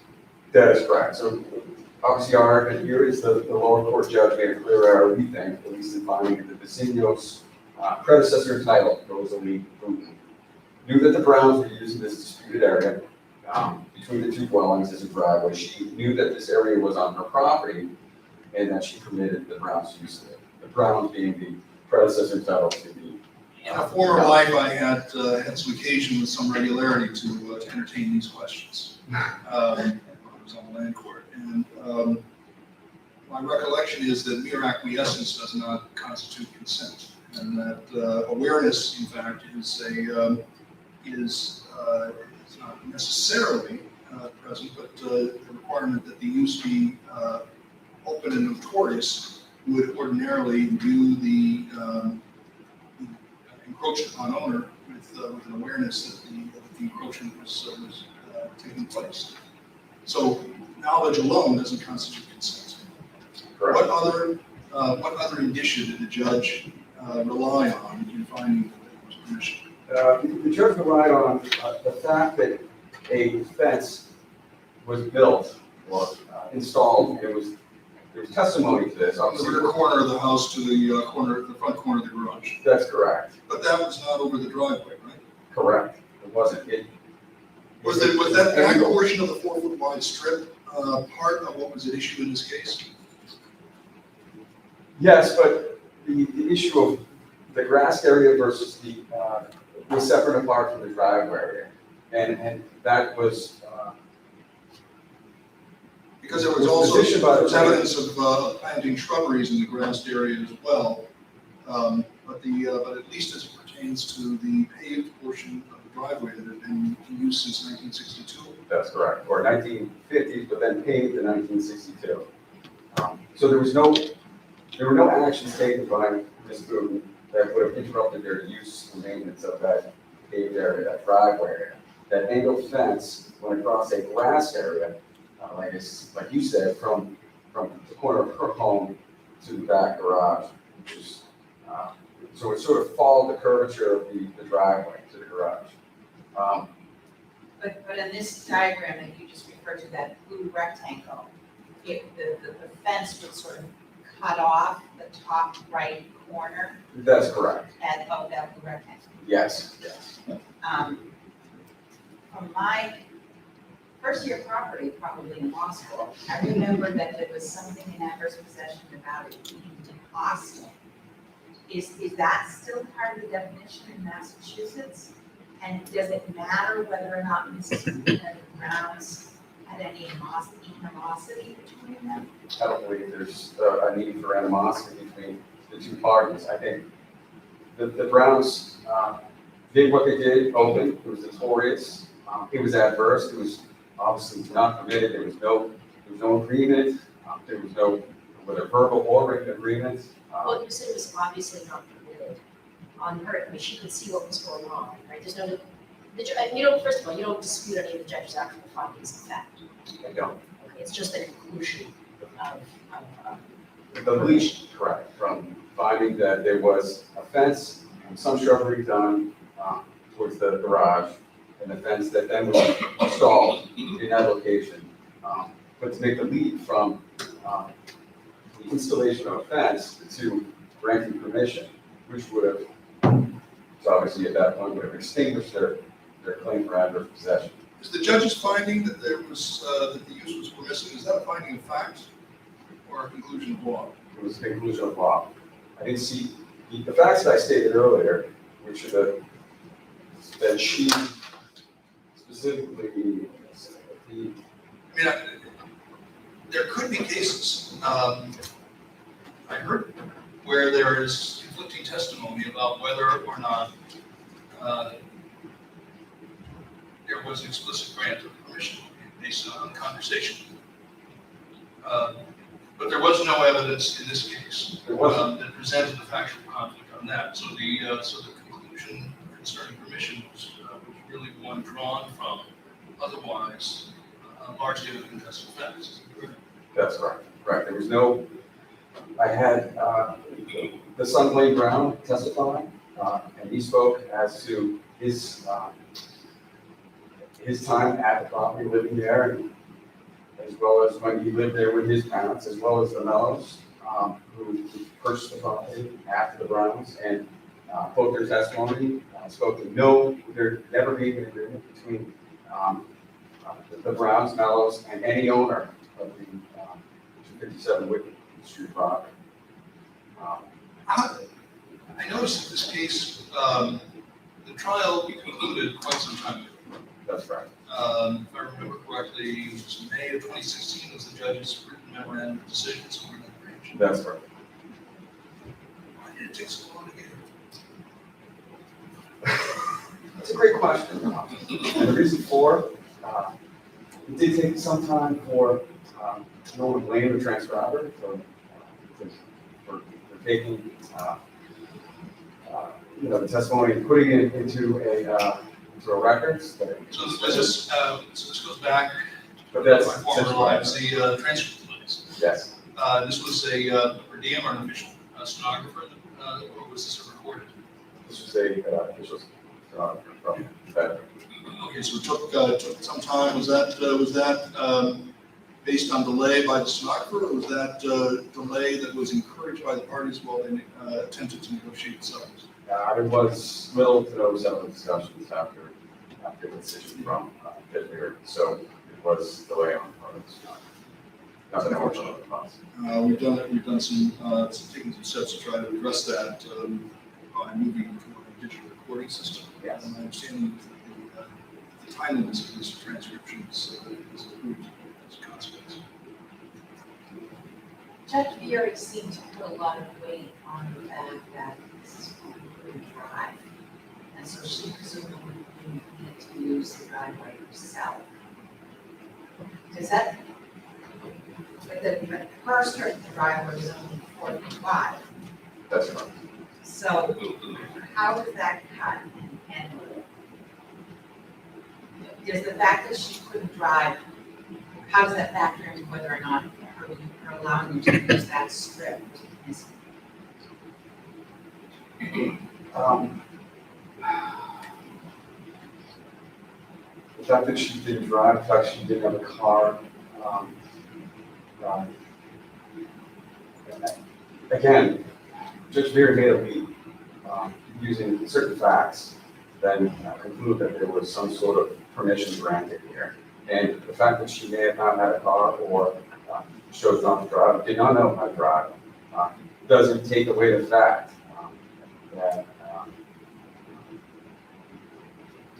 the Browns, the predecessor here, continued to use and maintain solely for their own use, exclusive from her. She could have obviously come over and said, look, I don't have a car, but I want to use this 4-foot strip for some means. And she didn't. She never did.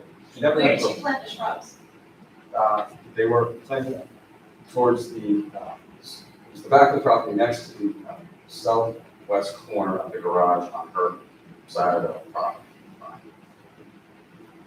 So again, in the location where the fence was then installed, not in the area where the driveway was or where the driveway was eventually paved.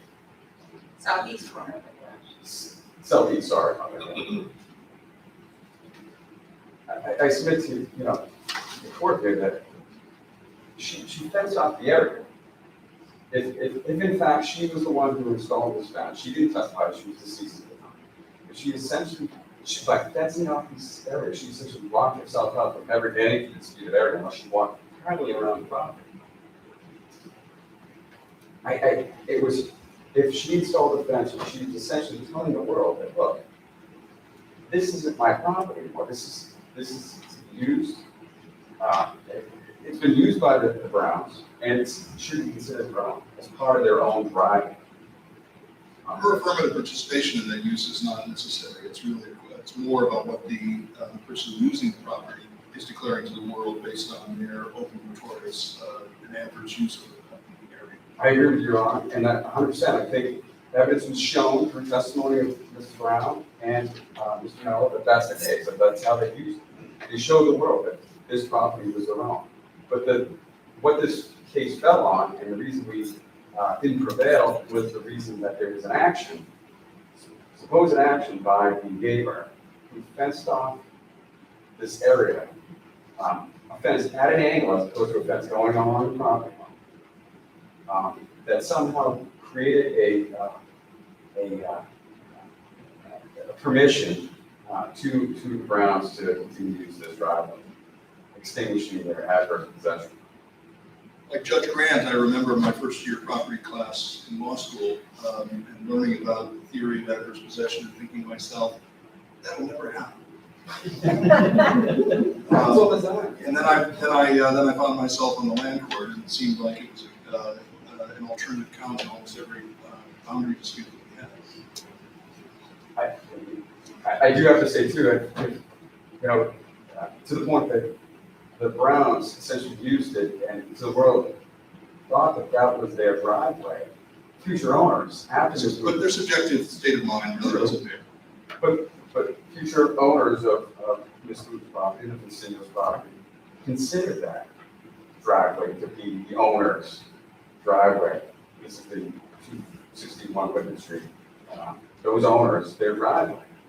It's in the record that Ms. Tavares, a successor entitled to Ms. Moot, she asked for permission to come around to paint that side of her home because she would be standing on the driveway, and thought the driveway was obviously the Brown's driveway. And when she spilled paint on the driveway, was upset and went to Ms. Brown and said, I apologize for spilling paint on your driveway. This just goes to the fact that the world thought it was theirs because they acted as if it was theirs. A simple installation of a fence doesn't extinguish that. If anything, it may affect the condition as it pertains to that rear grassy area, but not as it pertains to the driveway. Right. We're not here to seek adverse possession on that grassy area. We're seeking only for the area which has now been paved And for the case of sentences to do. Thank you for your argument. This is an unusual case in the sense that we do not have a brief filed by the defendant appellee, and therefore we will not be hearing argument from the defendant. The case is submitted. We will move to the next case on our list for hearing, case number 2020-1359. This is an impounded matter, and I will simply remind the council not to refer to the identity today. And let me begin by saying that the panel has consulted and agreed. Just to be clear, we will accept the party stipulation regarding the date of discharge of the subject in this case. Thank you, Chief Justice. May it please the court, Eric Beal on behalf of the appellant, SS. There are three grounds, independent grounds, on which this court should vacate the underlying medication order under Chapter 123(8)(b). First, there was insufficient evidence that SS lacked capacity to make medication decisions. Secondly, there was insufficient evidence that if once determined competent, that a substituted judgment determination would result in her choosing medications. And third, under statute section 8B and also under principles of due process, the district court is required to monitor the treatment process, and that did not happen here. Looking first to the issue of incapacity. So that last question, isn't that moot? No, Your Honor. Expired in this court's recent decision in Guardianship of AR, in other cases I said in my brief, stand for the proposition that an expired treatment order may still be reviewed on appeal, that they are not moot.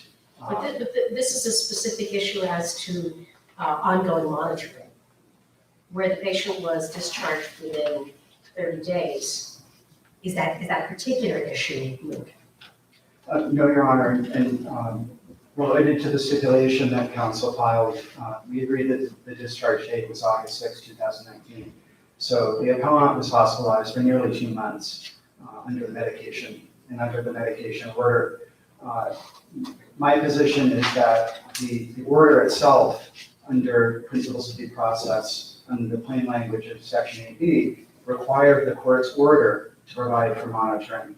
The statute. But why does it? What remedy would be available now that she's been discharged? As in Guardianship of AR, Your Honor, vacating the underlying treatment order would be the remedy that's requested. But it's no longer in place. Yes, Your Honor, and that would. And it doesn't attach to anything. That would be true of any expired treatment order. So when the appellant was transferred to a correctional facility, under Chapter 123, Section 8B, the medication order expired as a matter of law. It could have expired at the end of the 6-month duration of the order. In either case, under Guardianship of AR and other cases cited. I'm not familiar with that, but I guess I'm struggling to understand why there was something for us to do here. But I'll look at it. Does having the treatment order out there prejudice your client in some way, even if it's expired? There's a prejudice, Your Honor, from being subject to an unlawful treatment order and the stigma that goes along with being subject to an order for involuntary psychiatric medication. As to the ongoing monitoring issue, though, what would you state would be appropriate ongoing monitoring? At relevant intervals? Where do we get that from? What ongoing monitoring really means? And I understand your question, Your Honor. The statute doesn't specifically call out what procedures would be used to monitor. I submit that the district court judge would have discretion to choose among whatever means were deemed appropriate to monitor the treatment process, which is the language of the statute. The district court standards, which are not binding on the district court, but are advisory or considered best standards or best practices, have a number of suggestions of how the court could go about that. One of them would be for the court to require periodic reports. Could periodic be 60 days? It could be depending on the circumstances of the case. Is there anything in this record that tells us that it should have, that the periodic monitoring should have been within 60 days? We don't know that, Your Honor, because there's a gap in the record. There were 5 proposed treatments in this case. So there were Invega, Risperdal, Aripiprazole, blanking on olanzapine, and Haldol.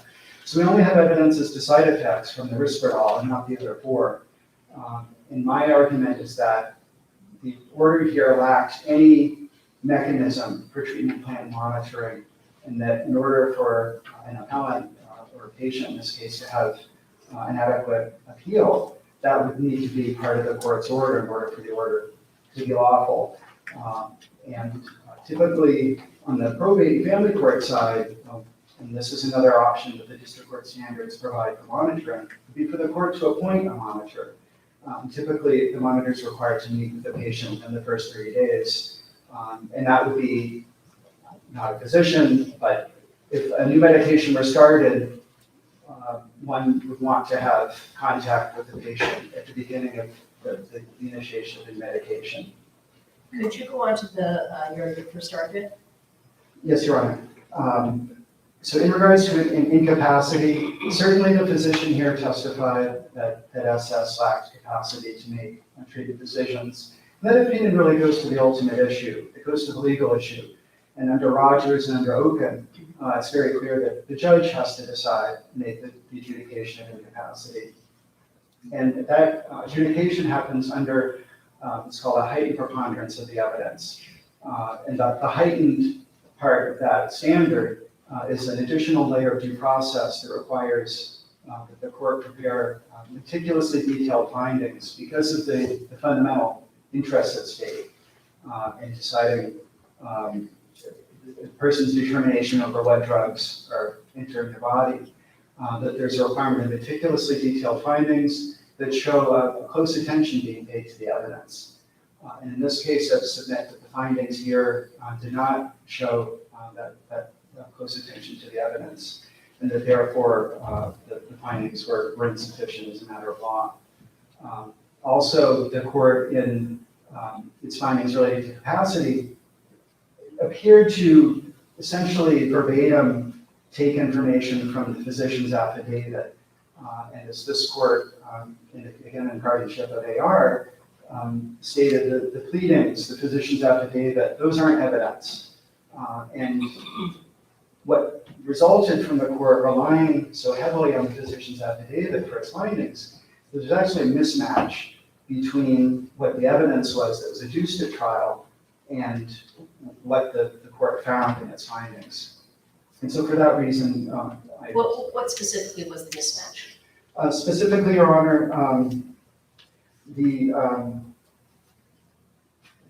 court found that SS had denied having any mental illness, when in fact the facts stated for the proposition that she denied being diagnosed with schizophrenia. The court found that SS declined the need for any medication, and again, there were 5 proposed medications, when the facts stand for the proposition that she denied Risperdal because she had had a previous experience with Risperdal in 2017. And finally, the court found in its findings that SS was floridly psychotic. The doctor did not testify that SS was floridly psychotic. And I submit that those 3 findings were erroneous. Is florid a medical technical term, or is it used in a sort of a lay manner? In this context, Your Honor, and I cite a case in my brief that floridly psychotic does have a clinical value, and that's not the type of determination the court could have made without expert testimony that in fact SS was floridly psychotic. How did the physician's affidavit come before the judge? That's not clear to me, Your Honor. It may have been, there's nothing in the record showing that the hospital submitted proposed findings of fact. That's what I suspect happened, and which would explain why the language of the findings is essentially verbatim of the language of the physician's affidavit in the petition. That's in fact how these proceedings go. There's a proposed order with a detailed affidavit, supported by a detailed affidavit, and the judge typically adopts them and checks the blanks. Isn't that typically how these proceedings go? In the civil commitment context, yes. In the substituted judgment context, there is this additional due process layer of meticulously detailed findings which show post-petition evidence. And the court's familiar with the old line of cases in which the court will review with greater scrutiny findings that don't show a personal badge of analysis from the judge. And the judge here did cross out, I think, the word delusional in 2 places in the findings and wrote in psychotic. If that shows, I submit that isn't sufficient to show a personal badge of analysis and to show close attention to the evidence with respect to capacity. I guess a part of my question about the affidavit goes to the question whether the challenge that you're now lodging to its use or the judge's reliance on it is preserved. Was there any objection at trial to the presentation of evidence through the affidavit? It didn't come in that way, Your Honor. The doctor did testify, and what I'm drawing attention to is the mismatch between the doctor's testimony and the court's findings, and specifically with respect to those 3 issues. So just trying to place this in a framework, what you're suggesting is that the findings in the ultimate order are not supported by the evidence that was adduced at trial? In part, yes, Your Honor, and in part that the findings fail to live up to the heightened standard of proof. Let's take the second one separately. To the extent, I mean, your suggestion that the mismatch, as you describe it, is a product of improper reliance on unadmitted hearsay material.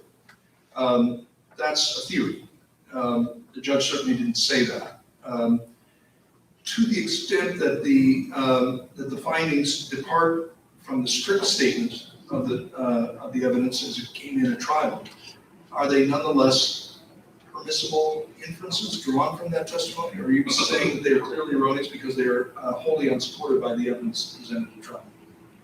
Because that's the framework under which we are to assess the support for those findings. Yes, Your Honor. My position is that with respect to those 3 findings, they're clearly erroneous, but that taking all the findings in total and the manner in which the court wrote its findings, that there's insufficient evidence for capacity. And also, I would say the same regarding substituted judgment.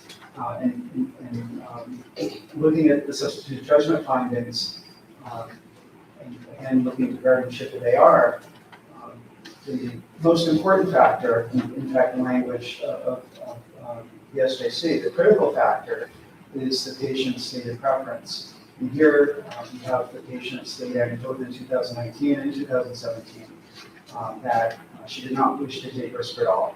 What about the fact that the judge said that the patient, he found that the patient did not report experiencing side effects, but in AR, the patient reported that the medication condition made him dizzy. Doesn't that distinguish this case from AR? It does on that issue, Your Honor. Also similar to AR, and there were 5 proposed medications in this treatment plan, and there was only evidence on side effects as to the 1. So I would submit there was a failure of hospital meet its burden of proof that with respect to side effects, that SS, or in this case the court, stepping into the shoes of SS, was informed about what the possible side effects could be. And for that reason, I would submit that the substituted judgment determination is without sufficient evidence. The challenge, of course, for substitute judgment in a context like this is that the court is stepping literally into her shoes because they're stepping into her shoes as though she were not limited by the cognitive equivalence. Correct, Your Honor. And when she expresses a preference, she is subject to that cognitive impairment, right? The court found that at the time SS made the refusal that she lacked capacity. I would just point out that in Roe, the SJC said that even if the patient lacks, even if they don't understand that they have a mental illness, that their express preference is still entitled to. But not responsive, right? Correct. Anything else? If the court has no other questions, may I respond? Thank you. Thank you.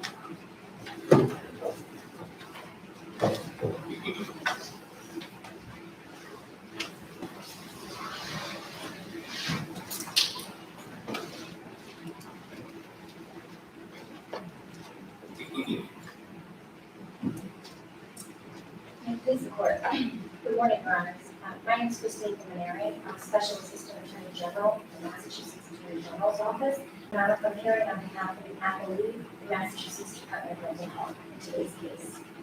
This court should affirm the lower court's decision and find that the treatment order authorizing appellant's treatment with antipsychotic medication and treatment and monitoring was valid because the appellant has failed to show that any portion of the lower court's order was clearly erroneous.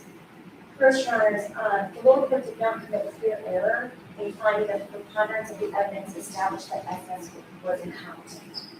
In this case, the only evidence admitted in the competency portion of the hearing was the testimony of the treating psychiatrist. Appellant's counsel did not present any evidence at all during the competency portion of the hearing, and so the psychiatrist's testimony was uncontroverted. The psychiatrist's specific testimony admitted at trial showed that the appellant was incompetent, and that meant that she was incapable of making informed treatment decisions, that she lacked the ability to think and act for her health, safety, and general welfare. Specifically, on page 26 of the record appendix, the psychiatrist testified that the appellant was unable to appreciate that she had a mental illness, and that she was unable to appreciate the benefits of receiving or the risks of refusing any antipsychotic medication. Additionally, Your Honors, the psychiatrist testified that it was her opinion with reasonable medical certainty that the appellant was unable to make a reasoned decision with respect to refusing or accepting antipsychotic medication. The psychiatrist also testified that the appellant had been successfully treated in the past with the same antipsychotic medication that was being proposed for use in this case. And during the hearing, Your Honors, the judge also observed on the record, on page 30 of the record appendix, that the appellant was talking to herself throughout the hearing and thought seemed disorganized. And the psychiatrist testified that this was a typical presentation that she had observed the patient engaging in each day throughout the hospitalization. So the department clearly met its burden on the competency. I'm trying to remember, did the ward testify at the hearing at all? Did the judge hear anything from her directly? Yes, Your Honor, the judge briefly heard from the patient during the second portion of the hearing, the substituted judgment portion, and it's clear from Rogers versus Commissioner that the judge first takes evidence of these types of proceedings on a question of competency, and once the patient is found to be competent, they move on to take evidence. No, I mean, in theory, I've never presided over these, unlike Judge Singh. But I could imagine that hearing from the patient herself would bear on the question of competency in some circumstances. In some circumstances, certainly, Your Honor, but not here where there was no testimony from the patient as to the competency determination. It was in the after the determination had been made.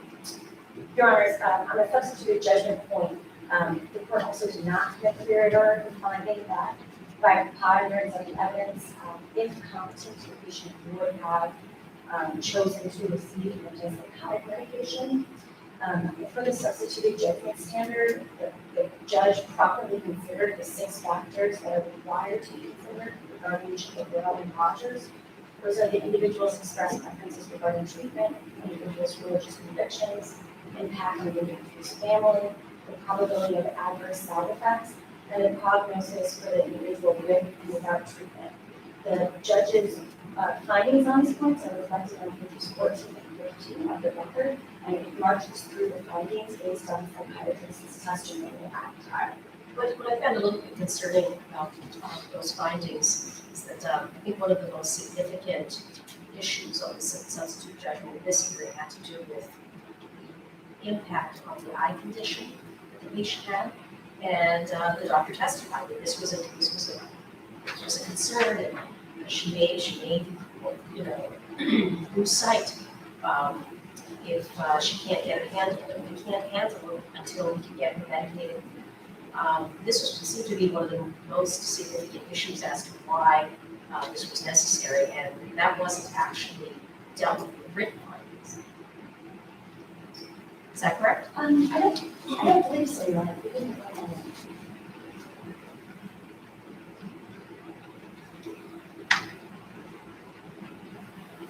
Well, Your Honor, in the written findings, the judge found that with treatment, the prognosis was that the respondent would have a favorable response such that she could be discharged from the hospital. And so we inferred from that, that once she's discharged, she'd be able to become less combative and receive the eye treatment. Right, but you know, the business about the issue with the eye came out only during the testimony. It wasn't something that, what we can see in the record, that was part of the affidavit that was submitted, it was part of the proposed findings. These were proposed findings. It was a petition, Your Honor, and so my understanding of the way these hearings work is that the petition is submitted to schedule the hearing. It has to provide the reasons that the individual, that the hospital believes that the individual should be authorized to receive treatment, and then the hearing is held. And so I don't believe it was proposed to anything over the petition and after the So the significant portion of the story just came out from the doctor at the hearing, that wasn't addressed. And that aligns perfectly with the fact that it wasn't addressed in the initial affidavit. Yes, Your Honor, that was not addressed in the judge's findings explicitly.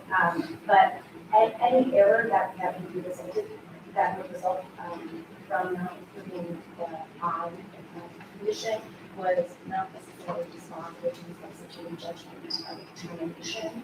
And on appeal, that we don't know what the judge found with respect to that, because we don't have those findings on record, so that would be something that we could use to determine whether this was an appropriate substitute judgment determination. That's correct, Your Honor. Happy with the judge's findings. Could you briefly address the issue of monitoring, ongoing monitoring? Yes, Your Honor. As Your Honor has pointed out, the treatment plan monitoring company is coverage at this point because the treatment plan has expired. The opposing counsel prior to this is a seniority of the case that we are to argue that it's appropriate to consider these circumstances after the fact. And they also rely heavily on the briefing because that we know about it. And in this area, the court found that there was a substantial risk of a miscarriage of justice in that situation based on a procedural error because the judge had failed to obtain a maneuver to waive the patient's psychiatrist's privilege.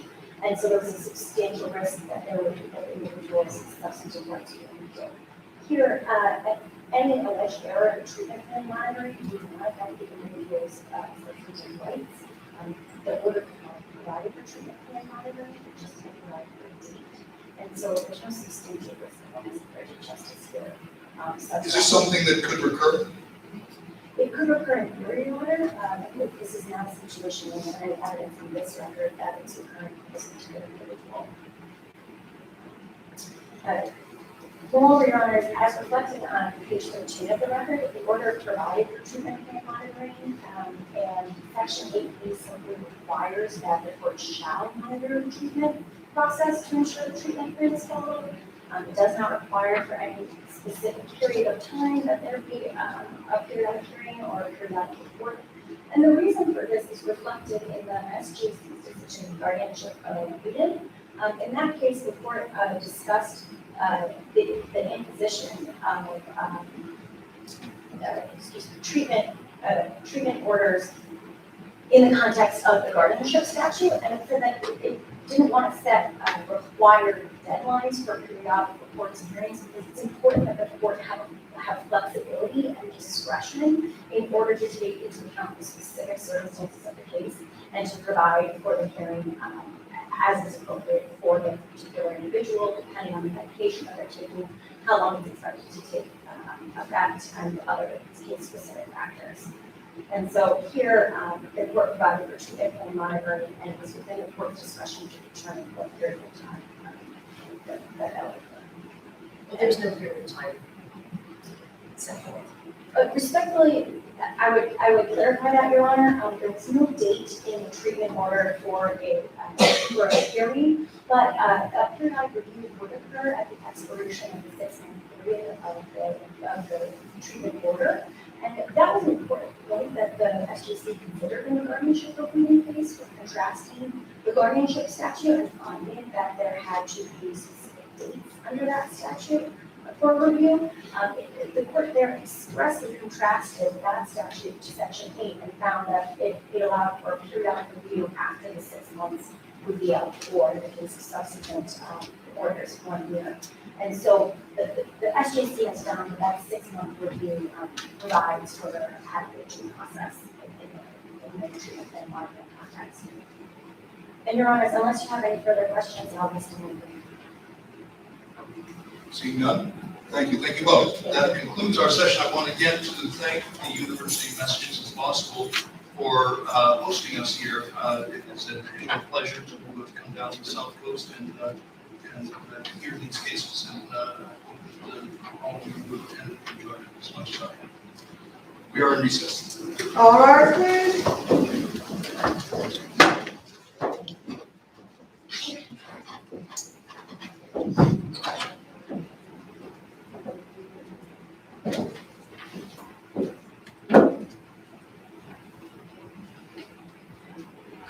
The court is on recess.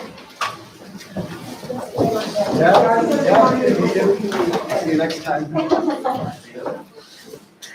So you're with the attorney's office? So you guys get full language and handle the appeals.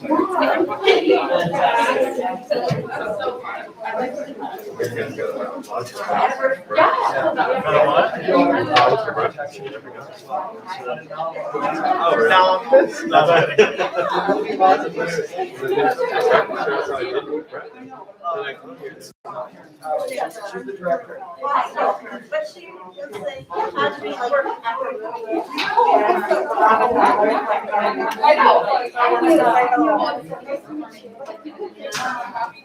Yeah, so there's this increase in mental area, so you may get pulled into some areas. your body.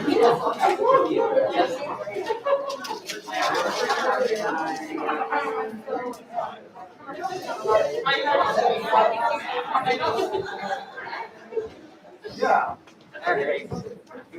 See you there. Right? See you right? No, I'm gonna go home and Yes.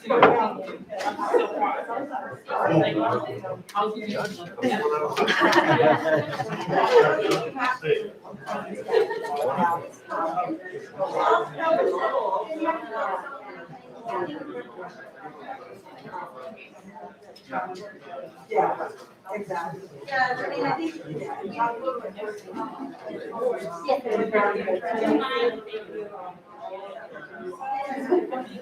Definitely next year. He's still next year. A little more 13, a little street. Even the keynote.